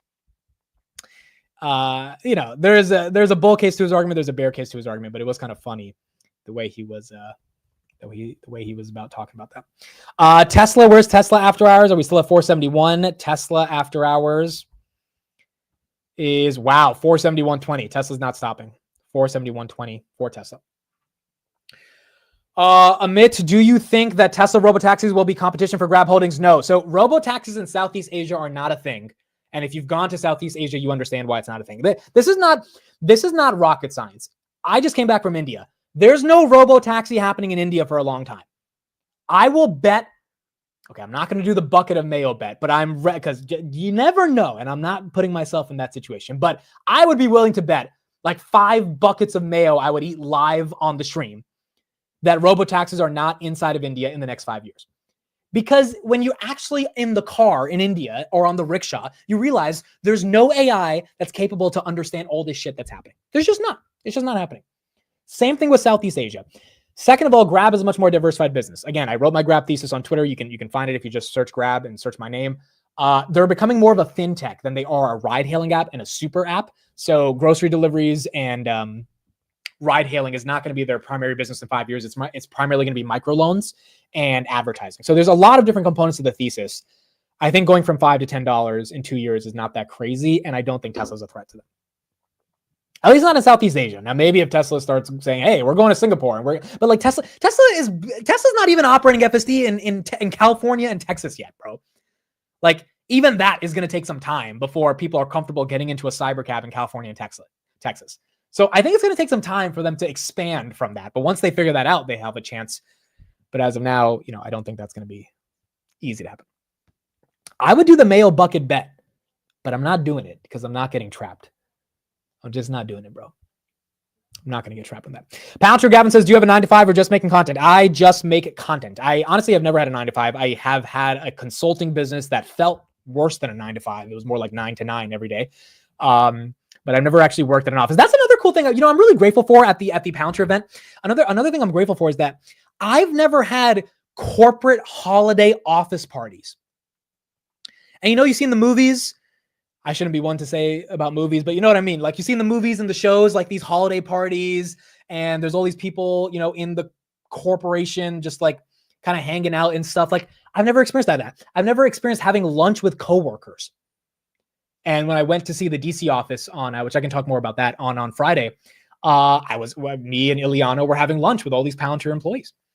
So it was really cool because like I've never experienced 9 to 5. I've never experienced that lifestyle, never experienced what it means to have my own like cubicle and walk past your coworker. Like I just never experienced it. And so for a day, I got to like walk through the office and kind of feel it. And it was kind of cool. I'm not going to lie. It was kind of cool. Now, would I want to do that forever? Probably not, because I feel like that would get kind of monotonous every day. But for the day, it was cool. And they didn't have a holiday party, but they were having, it was kind of like, not like a party, but it was like this breakfast before the Army-Navy game. So that's not a party, but it was just, a bunch of people came to the office. And so it was kind of cool because I've just never experienced that.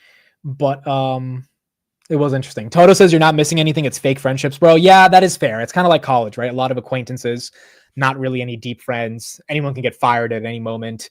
You have to watch out for people, if they're your friends or if they're trying to gain something from you. So that's a fair point, but it was kind of cool just to experience that in general. But yeah, outside of that, no 9 to 5, just doing content pretty much all day. And look, again, I don't want to get into this whole rant because I'll start ranting for 30 minutes, but if you do content, you got to be committed 24/7. Like if you're trying to do it seriously, like if you're trying to really do it seriously, it's a 24/7 commitment. Tesla right here, 470 after hours. And it's not a joke, bro. I mean, it's just not a joke. If you want to have the attention and the leverage that comes with having an audience in a meaningful and authentic way, it's worse than a 9 to 5. It's 24/7. Like if you just like constantly you wake up and you think of like, how do I create? And if you love what you're creating, which for me, I'm talking about the stock market, it's I don't want to say it's easy, but it's enjoyable. But if you are creating content about something you don't actually enjoy, it could become worse than a 9 to 5 because you have to create the content to stay relevant and to keep growing. And if you don't like what you're talking about, then it's like it sucks, right? So you got to really enjoy building the content in and of itself. Don't dare take a Sunday off. Yeah, bro, people were mad at me yesterday for taking Sunday off. Dude, I came home late. I wanted to talk to my parents. Haven't seen them in 3 days. I didn't want to rush into the room and get everything set up and not talk to my parents for the next few hours after not seeing them for 3 days. I was like, you know what? It's okay. Let me just take Sunday off. It's all right. And then I get these DMs. Where the fuck are you, bro? Like, what's going on? Where's Robinhood overnight? I'm like, all right. So at least I know there's some product market fit here. At least I know people want the product. That's a good thing. But yeah, we had to take Sunday off. Okay, what other questions do we have? We had some questions up here about this. Mick, can you explain the tax benefit for you to selling strategy in January? Are you looking to hit long-term capital gains on your HOOD options, or you just prefer to sell next year to pay the bill in 2026? The goal is to sell in 2026. I don't because I bought the options in February 2024. They expire in January 2025. I can't even wait until February to get like the 1 year of holding to avoid the short-term capital gain. So it's going to be a hefty tax bill, but at least I'll have another 15 months to gather the money to pay it. Because I already looked at my short-term taxes for 2025, and Robinhood gave me the P&L the other day, and I was like, oh, this is a decent amount of money. This is the most money I paid in. This is 6x the amount of taxes I paid last year. 600% more than I paid last year in taxes. And so I really don't want to, compound on that by selling in December. Now, again, here's my thing, right? The call options are in the money with a strike price of $25. I personally feel there is a good shot Robinhood is above 25 on January 1st. And that's why I'm not, the scaredest of holding on to these. If my call options were at like $45 or $40 or $37, then I would be kind of scared and I'd probably say, fuck it, I'm going to pay the taxes because I'm not taking the risk. But Robinhood would have to fall 45% at this point for my call options to be out of the money. And I given the growth, given the November metrics, given Vlad basically making this a done deal with the investor day, I mean, they really executed. And so that's some of the benefit for getting in early and picking a strike price that is reasonable enough to have the stock appreciate way beyond the strike price and to, have the time to be able to sell when you want to sell. So that is the goal. We'll be paying a ton of taxes in 2026, but at least we'll be having some time before we pay those taxes. You need to see a good CPA to see what you can offset. Yeah, I have a meeting with him next week. I already talked to him last week as well. I told him, usually I don't talk to my CPA that much, but I emailed him. I was like, Yeah, next year's gonna be a little different. So can we schedule like a real meeting? Because we gotta talk. And he was like, all right, let's talk. Let's see what we can do. I'm sure a lot of you guys have that problem as well. I mean, a lot of you guys definitely are gonna have to talk to an accountant to figure out how to navigate this. I live in Finland. I guess you would love the taxes here as well, dude. My uncle, my uncle is in Singapore. You guys know about him. He's thinking of he's been thinking of moving to America. He's potentially got a job lined up and this big executive promotion, all this shit. And then he sees the tax rates and he's like, dude, maybe I stay in Singapore because like it just hurts the amount of taxes you have to pay in the United States, especially on capital gains. And I don't know if his lifestyle would benefit that much more if he went to the US from Singapore. That's a decision he has to make. But now he's really thinking of like from the tax implications, is it the best strategy to that? Amit, can you make a small video saying you're not coming on when you decide to ditch us? Also, can you wait 10 seconds before you start talking in your videos so you don't cut in mid-sentence? Okay, so I will try to fix the cutting in the mid-sentence by messaging StreamYard because this is StreamYard's fault. It's not YouTube's fault, so we got to try to fix that. In terms of not coming, I think I can do like community posts on YouTube if I can't stream. That'll probably be easier so that everyone can at least get an update to know if I'm missing a day. And now, granted, I did say on Friday on the market open I wasn't streaming Sunday, so I did say that. But yes, I can post on the community post for that.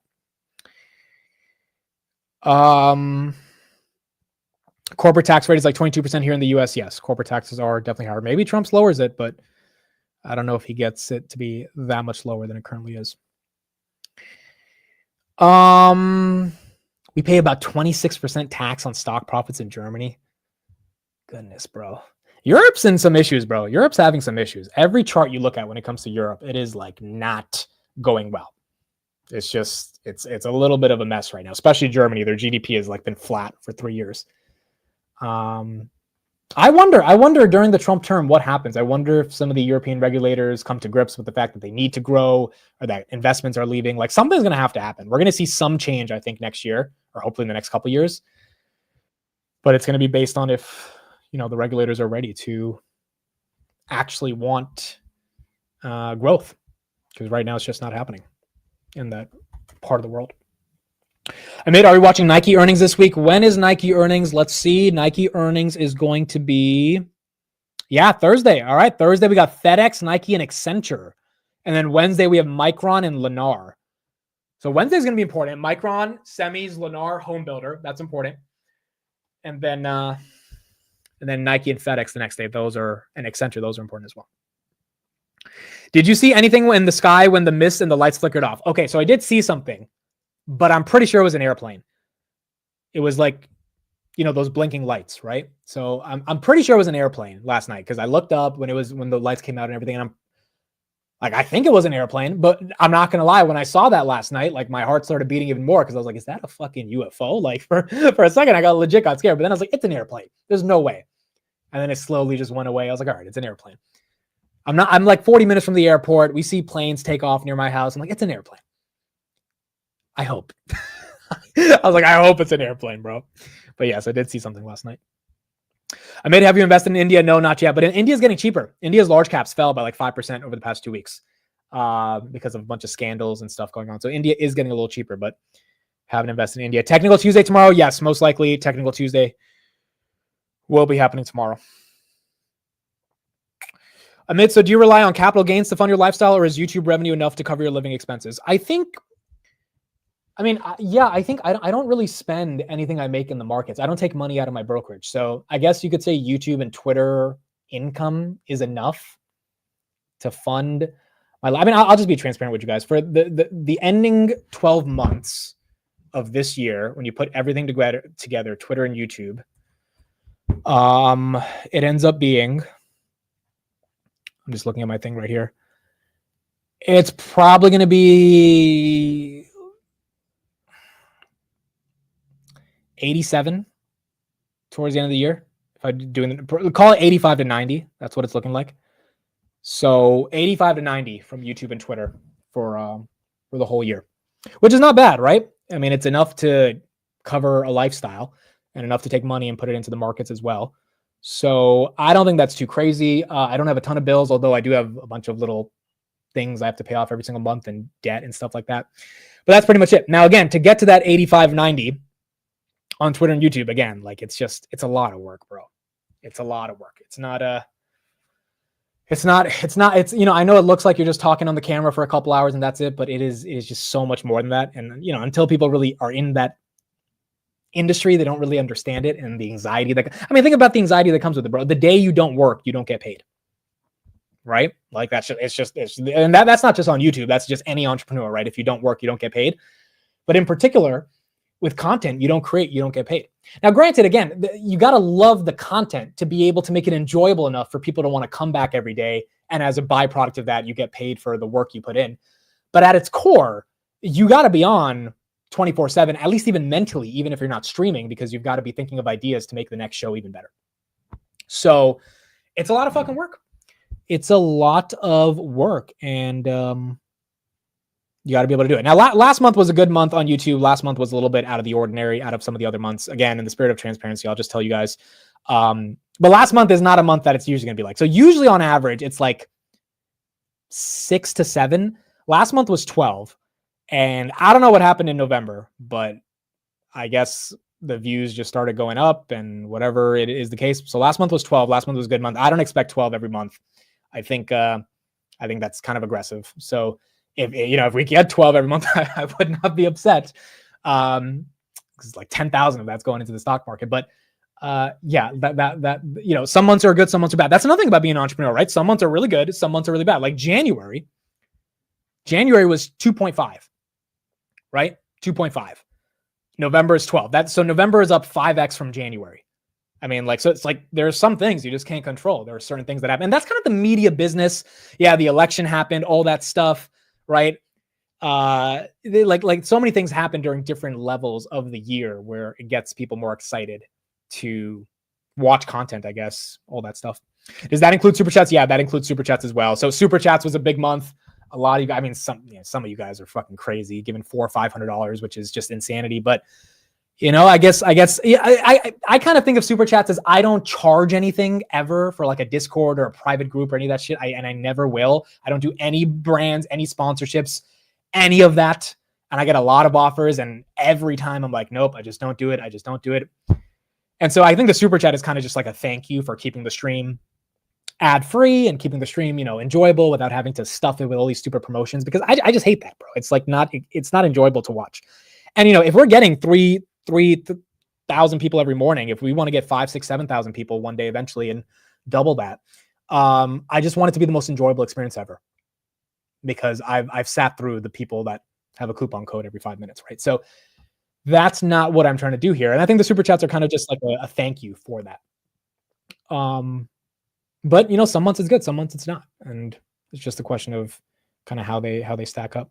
Okay, real quick, first of all I have to charge my computer because it's running out of battery. I wanted to play this one clip on Saylor talking about dividends because I thought this was really important. So let me play this clip right here. I think I'm playing it at the right moment. We'll listen to this for 2 minutes and then we will keep going from there.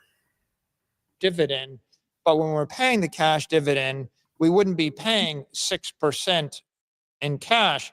We would be raising the cash by selling equity, which is valued 3 to 4 to 5 to 10x the underlying asset. So our effective cost of capital isn't 6, it's 2 or 1. Right. And then you're like, well, where's the premium come from?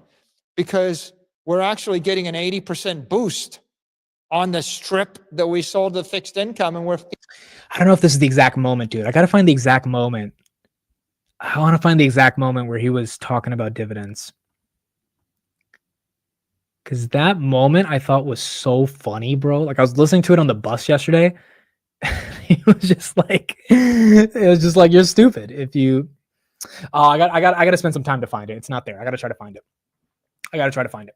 But I'm going to post that clip, dude. It was so funny last night, bro. Because the guy asked him about dividends and Michael Saylor's like, why the fuck would I give a dividend? He's like, why would anyone buy a stock for a dividend? He's like, if you buy a stock with a dividend, you're accepting that you hate money or that you don't think your money is worth anything. I was like, damn, that's one paradigmatic way to think about it. So yeah, I'll get that clip and we'll talk about it because I thought that was funny. Amit didn't mention income from the Grindr account. The Grindr content does not pay money. So There's no money from there. That's why Sailor keeps buying tops. Yes, he will keep buying forever. I got to send it to Steve, bro. I think Steve's going to be dying when he hears Sailor, because he's going to be Sailor. Steve already thinks Sailor is like a Ponzi's con man and all this stuff.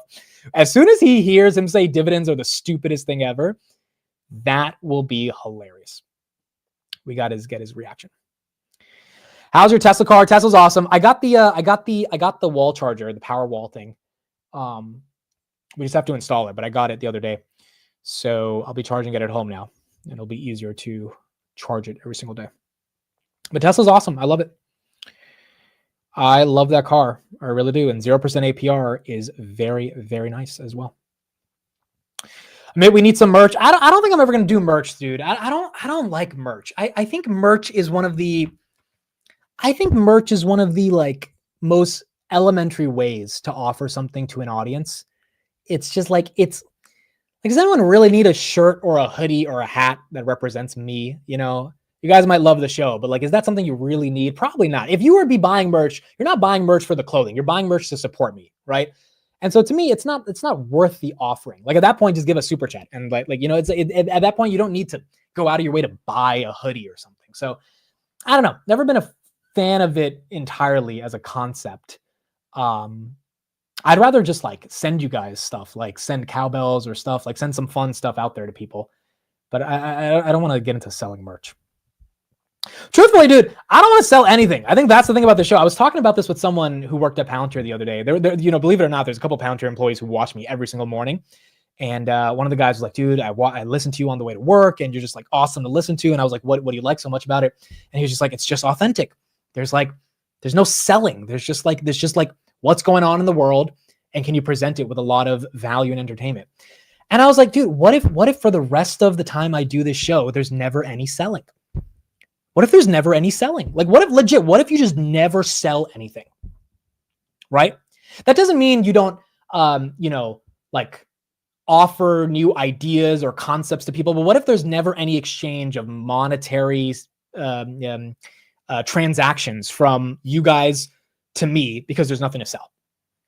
I just think that's I think that's a really cool legacy to have. I think that's different in finance. I know a lot of people have watched the show over other morning opens because there's so much selling and there's so much like fluff inside of the content that it just turns them off, especially in the world of finance. Also, quite frankly, I mean, like, let's realistically think about this. If I am good enough in the markets, which I theoretically should be somewhat decent, right? If I'm doing a fucking market open, market close every day, then I shouldn't need to sell anything. This is the part I never got about the YouTube finance people. It's like, why are, like, the content should be just something to gain like, for example, one day, you know, if I'm launching a new website, for example, and the website's free and you guys can access the website. Let's say I'm launching a news website or something, right? If I have 5,000 people that are coming every morning and I'm launching Amit's version of Bloomberg, right? Let's say I'm doing that. Then that's something I can offer to you guys, not for money, not for payment, but as something of like, hey guys, I'm starting this new thing. And I'd love for you guys to check it out. And if you think it's enjoyable, you can keep reading the news every day on this Amit Berg, if you want to call it Amit Bloomberg, whatever. That is where you having attention and having leverage is very important, because 5,000 people just got access to a brand new website. And that's where I think selling, like that is the type of selling I would want to do. If I ever launch something new and people want to check it out, that's where I think it's important. But actually selling a course, if you're good enough in the markets, that shouldn't be what you're monetizing the audience for. I never understood that, ever. I never understood, if you are making money in the markets and you're like legit making money, not like you're some little kid making, like you're actually, you know what the fuck you're doing.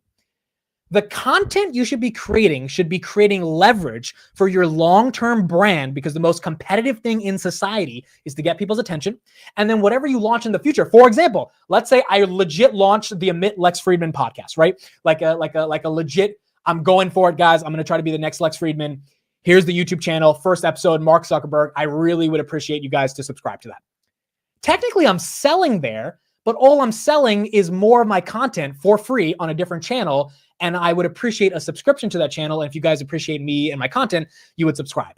That is what I think you should be building leverage for when it comes to content. Not, hey guys, here's a $500 fucking course on how to think and get rich psychologically.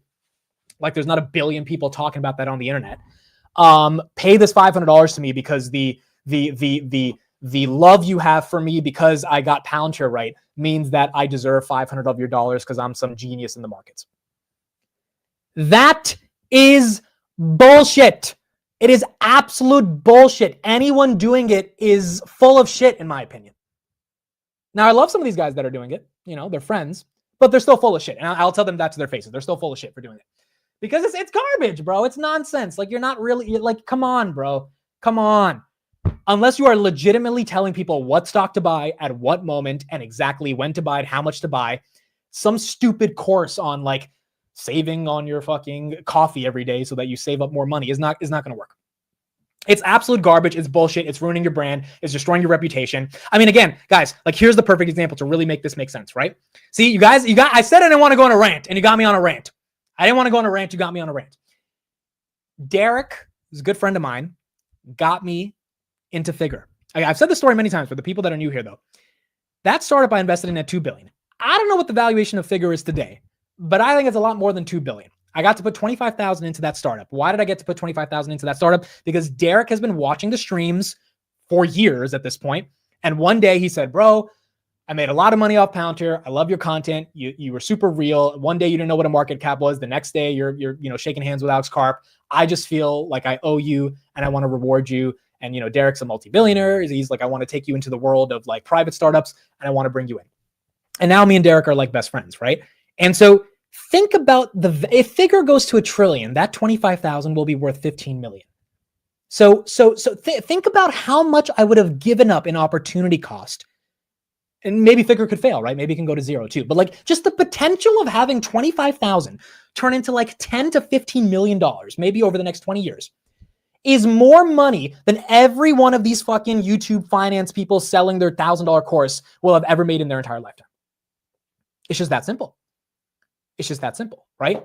And so like the reason I bring this up is because he didn't need to get me into that deal, right? He actually liked me as a human. And so that's why I'm in this deal. Brett barely knows who I am. There's plenty of money that could have invested in Figure. That was a small allocation that I was able to get that 25,000 in, and that might create generational wealth for me and my family. For two Indian parents who immigrated from India and worked at a gas station for $3 an hour in 1995 to give me the life that I'm having today. So when I think about, what if I was selling a course and I was making $10,000 a month off the course, but ruining my brand versus keeping my brand pure and then having people that actually want to do business with me and like want to give me opportunities because they like me, it's just night and day. It's night and day. Rant with hand gestures is gold. Okay, so we'll see now I'm really in now I'm really in this world, right? And so that's my thing, right? That's my thing. It's just like if you're building content and building an audience and building leverage, the opportunities you can get. I mean, do you think Alex Karp would want to shake my hand if I was shilling some stupid fucking course? Do you think Vlad wants to take pictures with me if I'm teaching people how to get rich and buy my course? Like, no, dude, I think these guys actually like me because I have nothing to sell. It's pure authenticity. I'm not perfect. I probably make plenty of mistakes. I probably say things sometimes that are incorrect, all that stuff, but it's real. And part of the point of being real is by making mistakes as well. And so I think that's the way to do it. And this goes back to like the being transparent on the money I'm making from YouTube. It's like to get that 85,000 a year, it's just so much work, not only from a content side you have to do, but also from a managing your brand side you have to do. I mean, your brand, your reputation is everything. Thankfully, this year has been a hyper accelerant to my brand because Palantir and Robinhood took off, right? And in this game, you got to have the right stock picks. If you have the right stock picks, we've seen what has happened to people in the past that have had the right picks at the right moments. They covered the companies effectively, and then they got a reputation of, this person might understand what they're doing in the markets because of their ability to analyze. I think Palantir and Robinhood are a good start. I think we've got a long road to go. I by no means think I'm perfect at this stuff, but at least gives you a little bit of credibility, which is what you need in the game of content. And if you're a musician, if you get that one hit song, you have a chance to become something more than a one-hit wonder. But you need that one hit, right? You need that one breakout song to like get people to even know that like you're a musician. Otherwise, you're just stuck as an artist that's not getting your songs listened to. And that's what Palantir and Robinhood were for me. You know, it was even funny. Vlad, when I met Vlad at the investor day, he was like, the first thing he said when he saw me, he's like, "Yo, man, this has been a big year for you. Palantir is doing really well." And that was crazy. Like the fact that Vlad said Palantir is doing really well is wild. But second of all, I was like, "Yeah, you know, well, Palantir was good, but I can't be a one-hit wonder, so I had to get my second one, and my second one was Robinhood." And then he started laughing. So it was even him acknowledging the benefits that Palantir has had on my brand. And it was me acknowledging, yeah, well, you got to keep that going. You can't have that stop. Vlad is low-key a YouTuber of CNBC, 100%. Vlad does so much media, and he keeps up with so much content constantly. But that's my point, bro.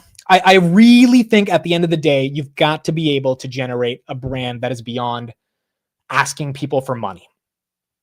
Because I just think in finance, there's so many ways people get duped, so many ways people pay hundreds of dollars for like stupid things. And we all know none of this shit matters.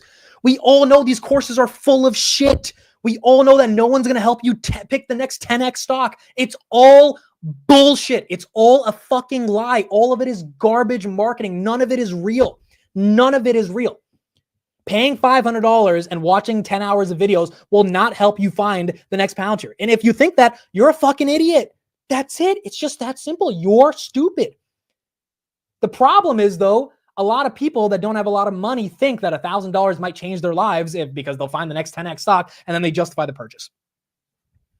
It's incorrect. And you know why? I was one of those people. Not on a stock course, though. Again, this is when you're young and dumb. I spent $1,000 on an Amazon FBA course in 2018.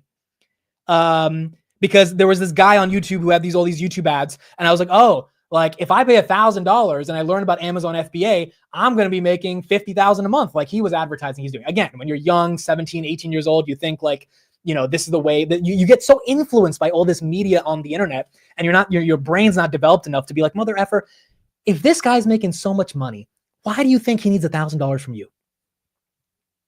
And more importantly, why do you think that you can't get this information anywhere else why do you think there's some juicy secret in his course, in his private Facebook group, which by the way is not even active anymore, that is going to unlock the secrets to surviving and being successful on the Amazon marketplace? FBA, by the way, for those that don't know, is fulfilled by Amazon. So it's like sending your stuff to Amazon and then they sell it via Prime and all this stuff. Now, granted, I learned a lot about Amazon. I learned it's a cutthroat business. It's really it's not easy to do that, especially with AI today. Yeah, someone says ask Grok. There's so many tools to use ChatGPT and AI to get all this information. But the point is, I was susceptible because I was young, I was ambitious, I wanted to make a lot of money, and I was going about it the wrong way because I thought this $1,000 was a shortcut to success. When in reality, that guy got $1,000. He's probably laughing all the way to the bank, thinking that this random kid just paid him $1,000 to watch 7 hours of pre-recorded content that he made a year ago that he's reselling over and over and over again. And he knows how much work he has to put in to make a successful Amazon FBA business. He knows that I'm probably not going to put in that work because I paid $1,000 to think that I could become successful off of that. And so like that money is not even going to be valuable to me long-term, but it's going to be definitely valuable to him. And that's what a lot of these people are doing with the stock market courses as well.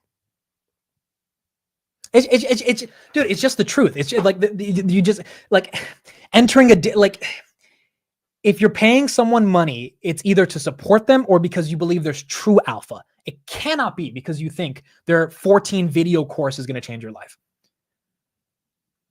I just can't. I think it can't be the case. It just can't be the case. Is SoFi moving after hours? Where's SoFi after hours? Oh yeah, SoFi's moving after hours. I don't know what's happening. It's up 1.3%. SoFi's up 1710. I don't know. Is there any PR? Hold on. Is there any PR? SoFi. Let's see. Is there any news or is this just people buying in? Can we get a cowbell for Tesla at 470? We did a cowbell at the end of the day. 470 is amazing on Tesla, but we got to get it during the market hours. Remember, we got to get it during market hours. Pre-market, after hours, they don't count for the bell. But still, Tesla right here, is it running after hours as well? Tesla 470.73. Yeah, that's up 1.67%. And then SoFi right here, slightly getting faded, with SoFi still at $70. Anyway, that is my point. What if Antonio's offering a discount though? Dude, Antonio, oh my gosh.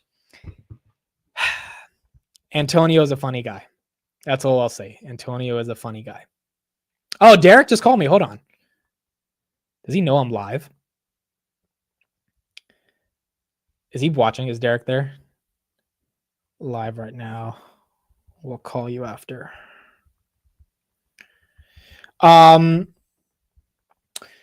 Anyway, so again, this is my point, right? I have such a long-term trajectory on content, long-term trajectory on brand building, long-term trajectory on winning, long-term trajectory on developing relationships with people like Vlad and Alex Karp. And, you know, like, it's really, really easy to make a quick buck. It's really fucking hard to keep people's attention on you for a long time because they genuinely give a fuck about you. And I think, quite frankly, Meet Kevin's going through this right now. He's going through a little bit of an identity crisis because not only did he get the bull market, bear market stuff wrong, like that's fair, right? He got the bull market, bear market wrong. He was wrong about it. It's a bull market. He thought it was a bear market. Then he switched, got Tesla wrong aggressively. Like, it's one thing to say, I'm not buying Tesla right now. It's another thing to say, this thing's going to 150, sell your stocks, yada, yada. It's another thing to be so, that's what I mean about protecting your brand. Like, you can't pull a Ross Gerber. You can't pull a Rishi. When you do that, people don't want to trust you. But I think the reason Meet Kevin fucked up this year is because he saw how many views he was getting from the fear mongering on his content back in July and August. And those views translated to pumping his course in the videos. And the money he was getting from the course, probably like at least out of 200,000 views a video, I would imagine 50 people, which is a very small conversion, buy a $1,000 course. That's like $50,000 a video. That's hard to say no to, right? Unless you actually care about your image and your brand and people and not just a quick buck when you're already a multimillionaire. Like, that's the thing that I never got about him, dude. He's so rich and he still wants to get $500 from some random person who has no experience in the markets and sell them on this idea that it's a good, like, it's just, so to me, it's not the right thing to do. Look, I'm a capitalist, and if people are willing to pay him, they should pay him, and he should make his money and pay his taxes and live his life. But long-term brand is easy to disintegrate if you don't protect it. You have to be able to protect it. It's just the number one thing. And that's what I'm focused on. All right, we got a lot of super chats. I'm beneficial. Thank you for the $10 super chat. The transparency and authenticity is your moat. We appreciate you. Yeah, I think that's another thing. That's, you know, when you're trying to stand out in YouTube, what is your moat? I think for me, it's obviously humor. That's like 99.9% of the moat, quite frankly. I know you guys don't disagree on that. The other 0.1% is being authentic, but humor is very important as well. Tyler, thank you for the $5 super chat. Amit, thanks for all you do. I wake up every morning hating my job, but wake up because I get to be a part of this community. Thank you. Well, that makes me really happy, dude, because I know a lot of you guys go to a job and that job is, you know, not the most exciting job. But if the markets, which can eventually get you out of a job that you don't like, and a community that is able to kind of crowdsource information to help you make decisions for free, in a way that's respectful and engaging with everybody, and as I said before, humorous. That's what makes me happy, bro. I just can't wait. I can't wait to meet you guys. I really can't wait to meet you guys next year as well. Rick, thank you for the $10 super chat. Thank you for voicing this. Looking at Meet Kevin's constant scams is irritating. Love the honesty. Yeah, dude. And look, I don't hate the guy or anything. I think we got to keep it a buck. Like, if you're buying a course, it's full of shit. Like, it's not real. It's just not real. Like, this idea that you buy something for $1,000 and you're going to make a ton, it's just not real. You have to put in the hard work to do it. You have to go through the pain and the suffering of actually like trying to do it. The shortcut is not going to get there. Roundmound22, thank you for the $50 super chat. Appreciate that. No comment there on that super chat, but thank you for that super chat. It means the world. I'm beneficial. You got lifetime fans and viewers, priceless, which is kind of the goal of doing this, right? If you're going to be in content. Jed, thank you for the $20 super chat. You guys didn't have to send these many super chats, but I appreciate it, guys. Thank you, Jed, for the $20 super chat. Jed probably made another 30,000 on Rocket Lab today. So congrats to you, Jed. Appreciate that. Gatekeeper, thank you for the $10 super chat. Thank you, Amit. Bionic Kraken says, I think Amit would rather us listen to his rants and think his jokes are funny than send him money. Honestly, if you guys just fed my ego, stroked my ego, it means more than the money, dude. I'm serious. It means more than the money. I am an attention whore, but I'm a good attention whore. Because there's attention whores that whore themselves out for the attention in a salacious and what's the word I'm looking for? Sensationalized way. I just like having a fun stream, you know, and that comes with, you know, some jokes that I get excited for if you guys laugh at. But outside of that, you know, that's how I want to leverage the attention versus trying to sell some $1,000 course. MKBG, thank you for the 279 super chat. D-Lo is next for the year. Same with SoFi and Hood. D-Lo is actually one that's getting on my radar. I know a couple people are talking about it. SoFi still $17 after hours. I'll look into it.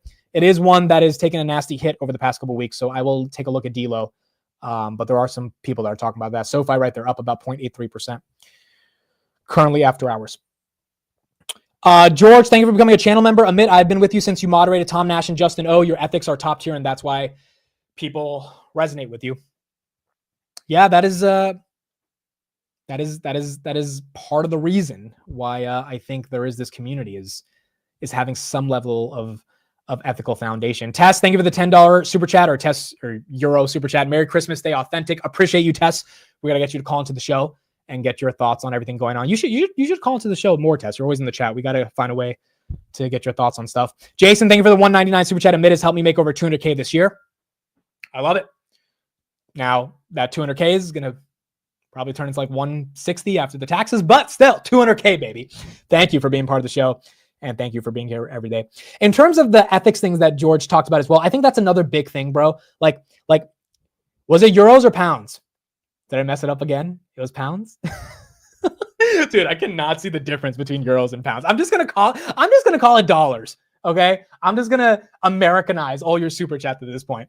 Someone's gonna send me like 3 pennies in Mexico. I'm like, oh, thank you for the $350. It's like Mexican pesos and shit. But I think when it comes to having an ethical foundation, what is the concept of ethics? Ethics is like, what is good and bad? And then that gets into a rabbit hole of like, how do we justify something being good versus something being bad? Killing someone is bad, but then killing someone to defend your loved ones is good, right? So there's all these different nuances and intricacies that we get into ethics. So if you ask me, Kevin, hey, do you think what you're doing is ethical? He'll say, well, I'm supporting my family. I have 7 kids. I need to make money. People are watching my content. I create valuable content. Within 30 seconds of a 20-minute video, I ask them to buy my course. Therefore, it's very ethical. And then boom, that is a way he can justify the argument that enables him to sleep well at night, essentially, for what he's doing. But then you have the other part of the whole game, which is, do you think what you're doing actually is making a difference in the world? And do you think what you're doing by making that difference in the world is meaningful enough to charge what you're charging for it? And then, his response will probably, well, in a capitalist society, if someone's willing to pay $1,200 for the course, then let them pay $1,200 for the course. I think in that capitalist society, that begs the question, all right, well, if someone needs some life-saving drugs and they're willing to pay a lot of money for it, does that mean the drug should cost that much money, right? You get into all these different ethical conundrums, and there's no right, there's no wrong, but there's just a general sentiment around what people think. And I think if people think you're grifting, and a far majority of people think you're grifting, then it's hard to go against consensus opinion because you can ethically justify through whatever rationale you have. If most people feel like you're full of shit, you end up being full of shit. Tesla's at 471.55 after hours. Tesla, 52-week highs after hours. Maybe tomorrow morning we open above 470, but currently after hours we are at that 470 range. Not bad. Not bad at all. Spencer, thank you for the 10 gifted memberships. Appreciate that. Lang, you got a membership. Peter, you got a membership. Sean, you got a membership. Randy, you got a membership. Josiah, I might be saying your name wrong. You got a membership. JC, you got a membership. Adam, you got a membership as well. Thank you all for being here. Doesn't Tanner have a 10X course? Yeah, I mean, look, I told Tanner the day before he launched it. I was like, Tanner, I don't know if this is the best idea, but nonetheless, he launched it. Again, I love Tanner. Tanner's a good friend. I do a podcast with Tanner. I still think courses are full of shit, and he knows my opinion on this. And I've told him, I was like, dude, I just don't think it's a good idea. But it is a way for people to try to figure out how to justify it, right? Tanner was at a point in his life where he felt that his course is a valuable proposition, and he went that route. And again, I love Tanner, but the problem is I think he was thinking a little too short term, right? Because when you're building a long-term brand, the course and selling anything, forget it, a course, but a course is one of the worst things in my opinion, because it's just like not high value. It can take your brand down. And some people still choose to go with it. It doesn't mean I hate them as a person, right? Like I don't hate Meet Kevin as a person. I don't hate Jeremy as a person. I don't hate Tanner as a person, but I disagree with the strategy. And it's okay to, still be friends with someone if you disagree with the strategy. I just personally am not going to go down that strategy because I've seen that strategy play out, and it's just not a good strategy. Even from a business perspective, it's not a good strategy. It doesn't make a lot of sense to me. And what I'm beneficial is saying right here, you got lifetime fans and viewers. Again, I said this a long time ago, and I think a lot of you people probably understand this, but I don't want to get into the whole story again. But obviously, I wanted to be the next Michael Jackson in terms of being the best pop artist in the world. That didn't happen. I felt I had the humor. I didn't have the voice. Unfortunately, my voice was made for humor, not for singing. So that didn't happen. So if my dream was to become an international pop star, going back to this attention whore thing, and I wasn't able to do that, but I'm able to do this, which is like a international stock YouTuber, which is a step below Michael Jackson. I still value that every single day. I value that every day. And the reason I value that is because I get to perform, I get to create, I get to build an audience, I get to build a community, which is essentially what Michael Jackson did. He just did it on a level that's like 1 trillion times bigger than, what anyone has ever done in media and content. But it's still a derivative of that idea. The essence of that idea is the same. It's just in a different manifestation. So why do I bring this up? When you go down a creative route, you need to care about the people that are consuming your creativity. I saw a video of Central C. He's a rapper. Some of you guys might know him from the UK or not. He was walking down the street the other day, and there was this really big fan who was begging to ask a picture. And his security guards were like, no, we can't take a picture. We can't take he couldn't stop to take the picture. He took off his hat and he threw the hat to the kid. And you can see in the video, that kid was just like the happiest kid in the world, right? Now, is Central C really going to miss that hat? Probably not. But is that kid going to be thankful for a lifetime? Is he going to be a lifetime fan because he got that hat? Yeah. And so I think it's the same thing here. It's like, look, if you actually give a shit about the people that are consuming your content and actually value the attention they're giving you, which again, dude, if you're spending time with me, you might not be spending time with your kids. Or maybe your kids are being forced to watch me, right? Or your wife, right? So like that is priceless. Forget $1,000 course. That is priceless for anyone spending their time with you. And I think a lot of people, when they get a little bit of attention, it goes to their head and they can't reconcile, holy crap, I actually have an audience that cares about me. And when you have an audience that cares about you, the only thing you can do to grow is nurture that audience and then make sure you can keep creating content to hit other audiences. And you only get one shot to do it. You only get one shot to do it. As soon as you fuck it up, you're done. You're not going to be able to rebuild a reputation whenever you ruin it. Which is why that whole FTX thing and all that stuff, dude, like it's just tough to get into those issues because that can ruin a career. And quite frankly, ruin a lot of trust that people have in you.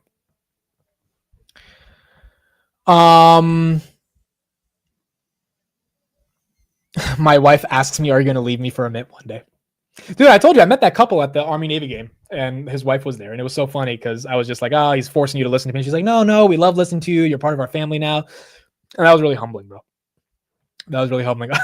Okay, give me your hat. Okay, well, you guys might like this story. So if you actually asked me for my hat, Gene, I would give it to you because I appreciate you being part of the stream so much. But so you guys saw this Scarface jacket that I was wearing over the weekend at this event. I was waiting for the day to bust out this Scarface jacket, bro. Like I was waiting for the day. I bought it on Black Friday and I was like, I'm going to find the right moment. I didn't wear it on stream. I was like, I will find the right moment to wear it. And then finally we got to the Palantir office. I was like, you know what? I'm going to wear the Scarface jacket. And ironically, you know what's so ironic about this? Palantir down about 1% after hours as well. You know what's so ironic about this? Scarface is all about cocaine.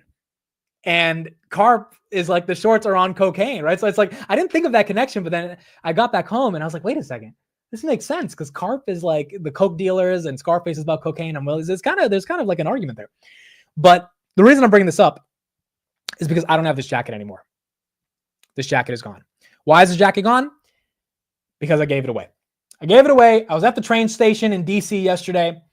Guy came up to me and homeless guy. He said, yo, man, can I get a bottle of water? And at that moment, I was like, all right, man, let's go. Let's get you a bottle of water. So we went down to the Walgreens, got him a bottle of water. He was really happy. I got him some water. I gave him $20 as well. I was like, do whatever you need to do. He said the tent, he's living in a tent and the tarp on his tent kind of collapsed. So because of the rain in DC, so he said he needed some money. So I said, here's $20. You can go to a Walmart and fix that. And then he was like, I like your jacket. And he was like, he was like quoting all these lines from the Scarface movie. Now, granted, I don't even like the movie. I think the movie kind of sucked, to be honest. I don't care what anyone thinks. The movie was not that good. There were some scenes in the movie that were good, but the movie itself was not good. It's not even in my top 5, not better than Interstellar, not better than Inception, not even out there.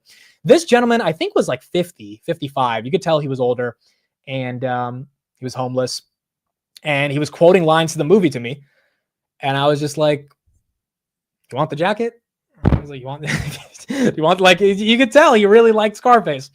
And he was like, "Nope, you can't." He's like, "Nope, you already got me the water. You already got me the $20. I'm not wearing the." I was like, "No, dude, like, I already wore it. I was like, I don't have any other special occasion to wear it for. Like, I'm not going to wear this every day.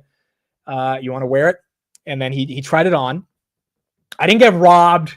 Yo, this would be funny if I got robbed and I turned it into like a altruistic story. Like, yeah, guys, I got robbed, but actually I gave it up to him. No, and then he wore it and then he took it off. He's like, "No, bro, you're doing too much. You already gave me the 20. I was like, "No, bro, keep it. If you want it, because in that moment I was like, dude, there was a couple things going into my head, right? Number one, do I really need this Scarface jacket? No, I really don't. Like, in all seriousness, do I really need another fucking jacket? No. I bought it on Black Friday for $50 because it was on sale. Like, it was a throwaway money for me to buy something good. Number two, this guy just told me his tent just got fucking splashed with water, and it's cold outside in DC. It was freezing in DC at the Army Navy game. By the way, I hate football games. Like, it's just like I was standing in the freezing rain for 4 hours. That was not fun. That's another thing to talk about. I did not enjoy that. So I can only imagine what he's going through in DC. And then number three, he actually liked Scarface. He actually had an emotional reaction to Scarface. So I'm thinking about a guy who's homeless, who has an emotional reaction to this movie that he probably watched when he was a kid, that I don't even like the movie. I just thought the black and the red was kind of a cool thing. And I like the quote. The quote said, "The world is yours." I like that quote as well. So that's why I had it as well. And so at that moment, it wasn't a level. I mean, for 1 second, I didn't even hesitate to think, do I need this? Not really. All right, let's give it to him. And he didn't want to accept it because he thought I was being too nice. But I was like, no, bro. Like, I just and the reason I bring this up, is not to gain sympathy, not to gain points, not to say I'm a great guy or anything. I bring this up to say, this is how I think about content on the internet. Like, when you're so blessed in life, I've been very blessed in the markets this year, been very blessed with my family. I mean, dude, my dad, I told you guys this last year, my dad had open heart surgery last year in May of 2023. Like my dad's alive right now. My dad, he was in a car crash when I was in India and the whole fucking car got totaled. He's alive right now. Like, I am beyond blessed. I have thousands of people that want to listen to me every morning. I am beyond blessed. Do I really need to be uptight about a fucking jacket that I bought on Black Friday when I know it's going to be hanging in my coat rack probably forever? I wear the same shit all the time. This flower shirt, you guys have seen it a trillion times on the show. Like, I barely wear any new clothes. Do I really need that jacket? No, I don't. Okay, so then the logical conclusion is, does this guy need the jacket? Is this guy up 300% this year on his portfolio? This guy, I mean, he told me his mom passed away as well. Like, does this guy have a family that he can get comfort? No, he doesn't. So would a jacket make him happier? Probably. So then the cost benefit analysis here is really simple to say, let me give more than I take to the world, to humanity, expecting nothing back from that. And just try to do some good in the world, especially during the holidays. And I think it's the same thing for content. Does someone who's working a 9-to-5, who barely has $1,000 to buy a course, really need to be compelled to buy some stupid fucking course to fuel Meet Kevin's media empire, where he doesn't really need your $1,000? He's going to be okay. Should they be compelled and essentially manipulated, quite frankly, into having to give up that money? No, they shouldn't. And I think that the ethics of this idea are the same. Again, not saying it's not ethical or it is ethical. It would have been totally ethical for me to keep my jacket and not give it to him because I just gave him $20 and a water bottle, right? Like, I could have just, but I also can look beyond the horizon and say, yeah, well, it's just a jacket and I don't need it as much as he needs it. So I should give it up. Right? That doesn't mean I can give up all of my properties and all of the stuff I have and all of like my, I don't want to give up my headphones. I really like my headphones, right? But like there's some things that I can give up. I can live without. And I think it's the same thing with content. You can live without making enough money, but you need to have the respect and trust of an audience. And in order to do that, you can't sell out. You just can't sell out. I did not get robbed though. I know a lot of you guys are thinking I got robbed. It would be really funny if I got robbed. It would be so funny. Dude, that actually would be hilarious if I got robbed and I justified it. Well, no, guys, like, I don't need my iPhone. He wanted my iPhone, so I gave it up. But this is more believable, right? This is more believable because this is a jacket. Like, I don't think I'm getting robbed for a jacket.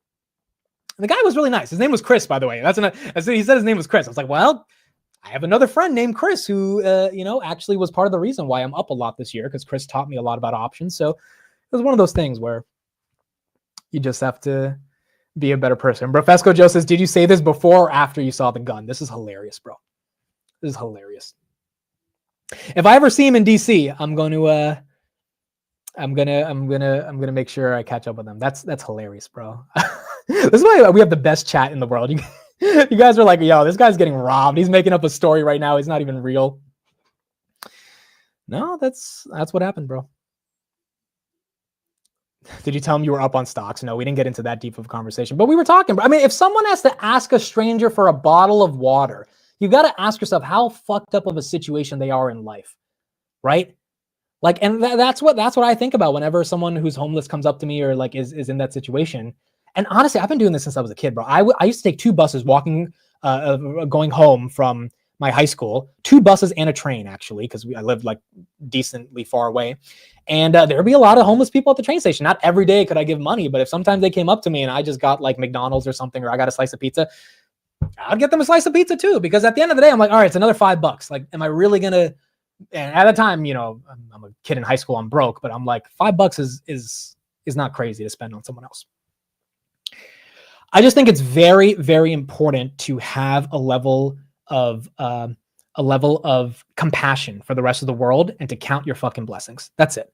That's all I'm trying to say. I'm not trying to impose any ideas or trying to say people have to feed the homeless or anything like that. I'm just trying to say, if you've been blessed, which a lot of you, based on the amount of returns that I saw this morning, up triple digits, you guys are very blessed. It doesn't hurt to buy someone a cup of coffee, especially if they're struggling. Dude, even if he took those $20 and he spent it on drugs, I don't care. Maybe he was lying that he needed a tarp for his tent and realistically he's going to go buy some drugs. I don't care, because at least for the night, at least if he bought a pack of cigarettes, at least he feels better for the night. And when you're homeless, like you kind of just need like some level of happiness and dopamine to keep you alive, quite frankly.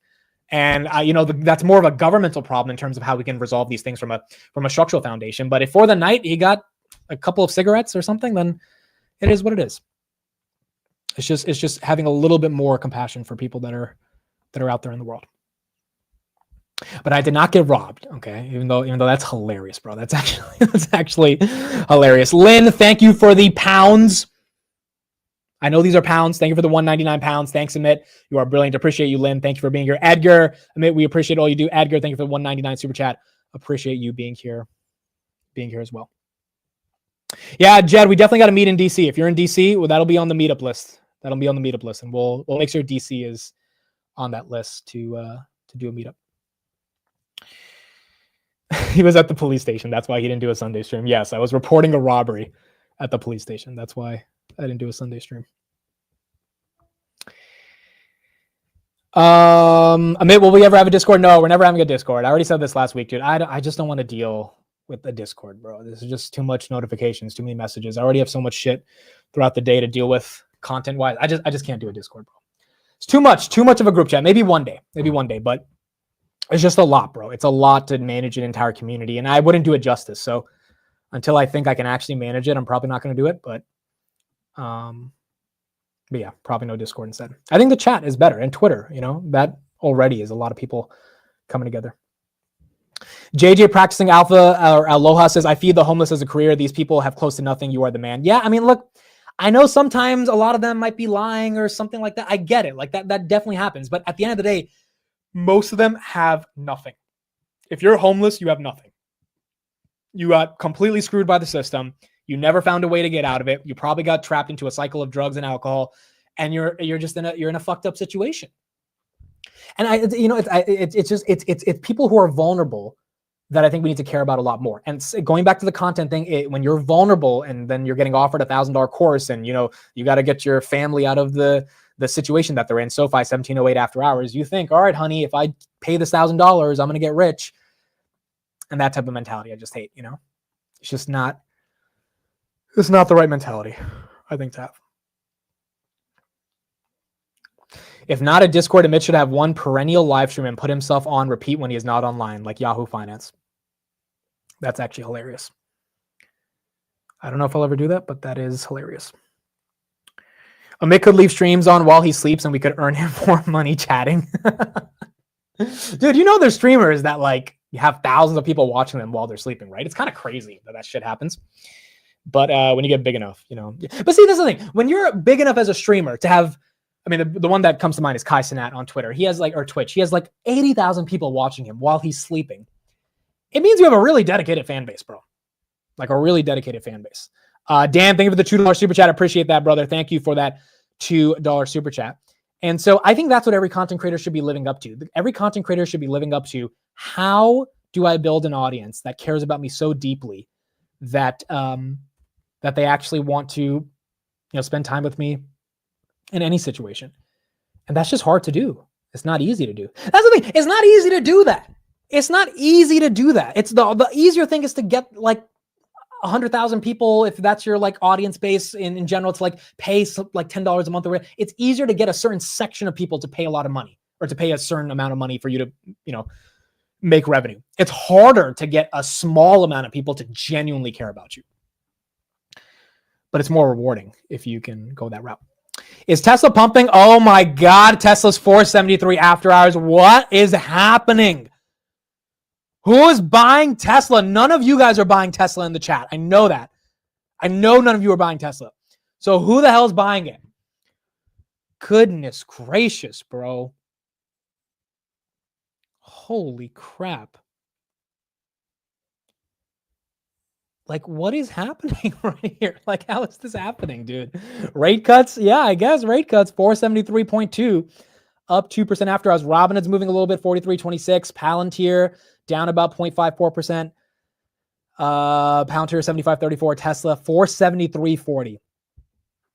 Tesla's going to 500, bro. Tesla's fucking going to 500. It feels like that's what's at this point. What are we gonna say? Tesla's going to 500. It is. I mean, it's close. At this point, it's 6% away from 500. SoFi 1707 after hours as well. Really good move on SoFi. AFRM still down 2%. Red Cat down 15%. That one got hit. MicroStrategy's up a little bit. Where's Bitcoin? Where's Bitcoin? Are we still above 105? We are above 105, 105.8. SoFi had an insider buy? Really? No way. They bought at 16? Did Noto buy? Dude, did Noto buy? I don't see the news. If Noto bought, that's... Oh, shit. Oh, shit. Oh, shit. It wasn't Noto, but it was someone else. Eric Schopenhauer. Who is this guy? Eric Schopenhauer? He joined the company 6 months ago, and he made his first open market purchase. Oh, he's the head of the borrow unit. So he's the head of the borrow unit on SoFi. I guess borrow is their... Honestly, I don't know what borrow is. It's probably their credit stuff, borrowing. I have no idea what the borrow unit is of SoFi, but he's the executive vice president of the borrow unit of SoFi.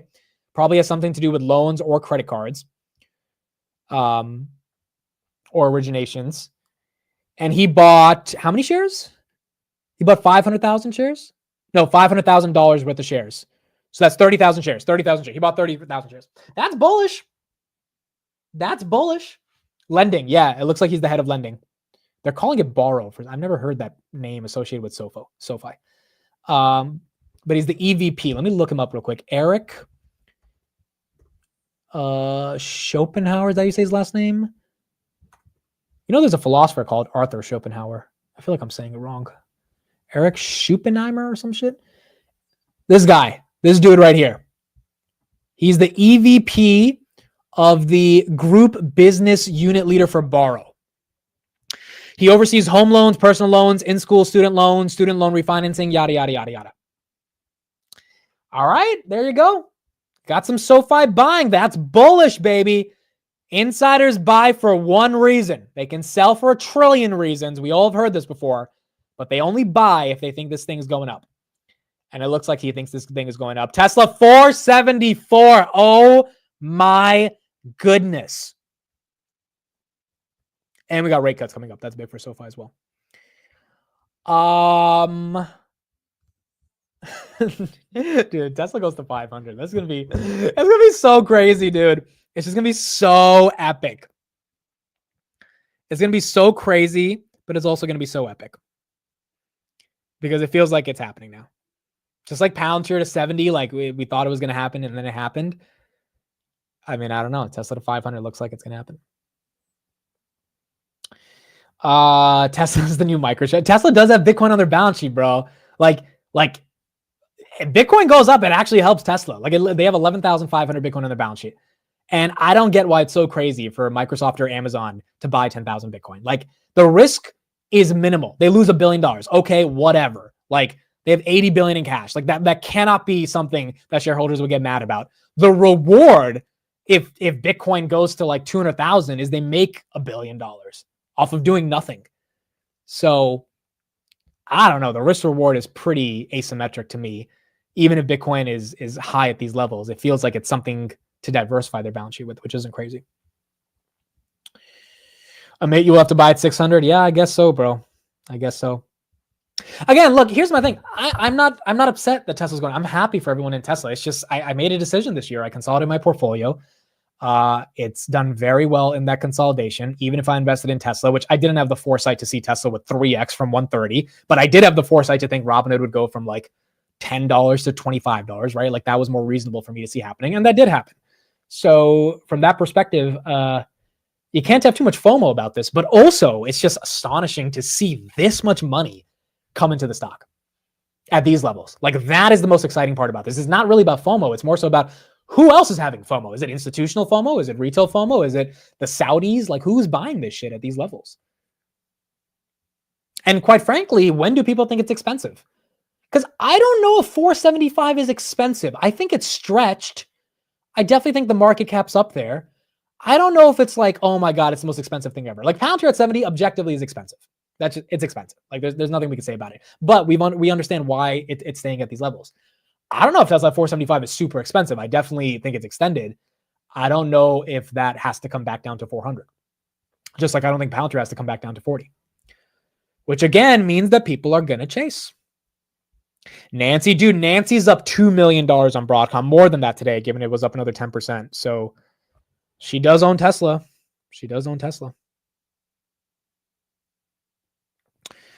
indeed own Tesla. Someone bought $500 million of Tesla $700 calls. Yeah, I saw this. Someone actually bought another $7 million of Tesla $840 calls for, I think, May of next year. That's like a double in less than a year, bro. So you definitely have people loading up the options chain with money. And that could be another reason why Tesla's moving as well. Okay, here's a question based on what Adam said. Would you rather buy Palantir at 75 or Tesla at 500? Let's see. Just put PLTR or TSLA in the chat. Palantir at 75 or Tesla at 500? Which one would you do? Palantir at 75 or Tesla? It's not that easy of a choice. Steve's in a board meeting until 8:30, so Steve can't join. It's kind of 50-50. All right, I'm going to do a poll. I thought I would see one of them win. I'll do a poll. It's kind of 50-50 right here. 50-50. Start a poll. Okay, Palantir at 75. Tesla at 500. Which one would you rather buy? Let's see. Steve's bored in a meeting. Yeah, he's in a board meeting and he's probably bored in a meeting. Wow, it's 50-50, bro. Tesla's winning right now, 55-45, but it was 50-50. Tesla at 500 over Palantir. The reason I would understand Tesla at 500 over Palantir is because Tesla's growth is so dynamic and everyone sees the opportunity in 2025 with Optimus and all this shit. Palantir has got to get to 40% revenue. And even then, as a SaaS company, it's still trading at elevated levels. But the government efficiency stuff could be a reason why Palantir gets the knowledge, just because there's more excitement for a government business catering at close to 30%. But I can understand Tesla. I mean, there's a lot of verticals like energy and FSD that are really, their TAMs are in the trillions. So Tesla has a little bit of it. That can be as well. The sort of easy answer here is to just, go along both. It will be funny, dude, if in 10 years Tesla and Palantir as a two-stock portfolio. Like if you put Tesla and Palantir together from 2020 to 2030 against anything else, any other two-stock combination, even MicroStrategy, NVIDIA, whatever, I'm curious to see if Tesla and Palantir like just every other 2-stock portfolio. That would be really cool. Your sound is off. Audio. Again. How about now? How about now? Let's see. How about now? Okay, now we're good. We should be good now, right? We should be good. I'm getting a new mic next year. Because although this is a good mic, there's a Rode mic that is way better, and it can protect against the compression and what's the word I'm looking for? There's a certain word I'm looking for. I'm forgetting about it. But the Shure SMs versus some of the Rode mics I see, it's just way, way better. It's just more clear, to be honest.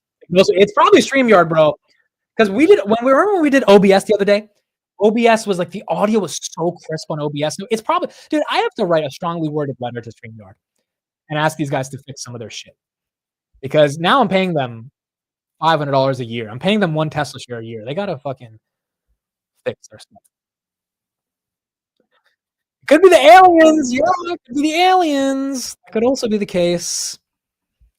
If they come in, that's right here, 473 after hours right now. Matt says I've never had a problem with my mic or complaining about my mic the other day. That's StreamYard, baby. That is StreamYard. 473 here on Tesla. Is the audio still off? It's so bad. Okay, I'm just going to switch to the other mic. Speak into the microphone. No, it shouldn't be that. It shouldn't be that. Okay. Normally into my Mac. I think it's the aliens, bro. Because nothing's changed with my mic. Nothing changed with my mic. Now the audio should be good. I think it's the aliens. Because nothing's changed. Yeah, now the audio should be good. This is the MacBook audio.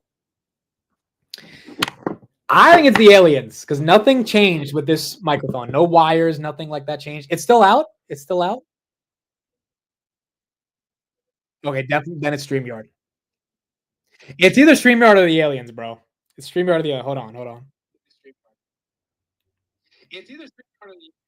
Yeah, it's still a little bad. It's not perfect, but it's not horrible either. Oh my gosh, a lot better now. Okay, good. All right, guys. I think that's it. I'm gonna be back in like 2 hours anyway for Robinhood Weekly, but we need you here on Earth. Don't go to the aliens. 473 on Tesla. I definitely feel power going out, and the drones, and my mic. It might be the aliens trying to send a message, but what happens? I think that's it before another rant. Oh my gosh, you guys got me worked up, bro. You guys got me worked up. I just get so passionate about this stuff because I just appreciate people so much for keeping up with the content and actually caring about it. And I don't know, bro. Maybe I'm too corny. I'm too cheesy. I just appreciate you guys so much. It's like it's a dream to live this job, a dream to do this career. I think we can take it to many, many levels. Oh, you gotta just tell people how grateful you are. Not take the easy way out when it comes to having an audience. All right, that's it. It seems like the aliens are definitely saying we need to stop the stream. I'll be back. I'll try to figure out what's going on with the mic. If the mic's still messing up, I'm going to go turn on my Will Smith Howdy, some aliens, because we need to do weekly in 2 hours. So we'll be back at 9:30. Thank you, everybody, for being here. Hopefully you guys love the show. Enjoyed it. Love you all. Market open tomorrow, 8:45 a.m. We will be back. And if I don't show up tomorrow, you guys know why. It's not because I overslept. You know, that could be the reason. But it's more likely because I couldn't get rid of the aliens. But honestly, I'll just make them laugh to death. That's it. I'll make you guys laugh to death. I'll just make them laugh to death. That's it. That'll be my way. All right. Bye, everyone. I'll see you guys in 3 hours. Robinhood Weekly tomorrow on the market open. Bye, everyone.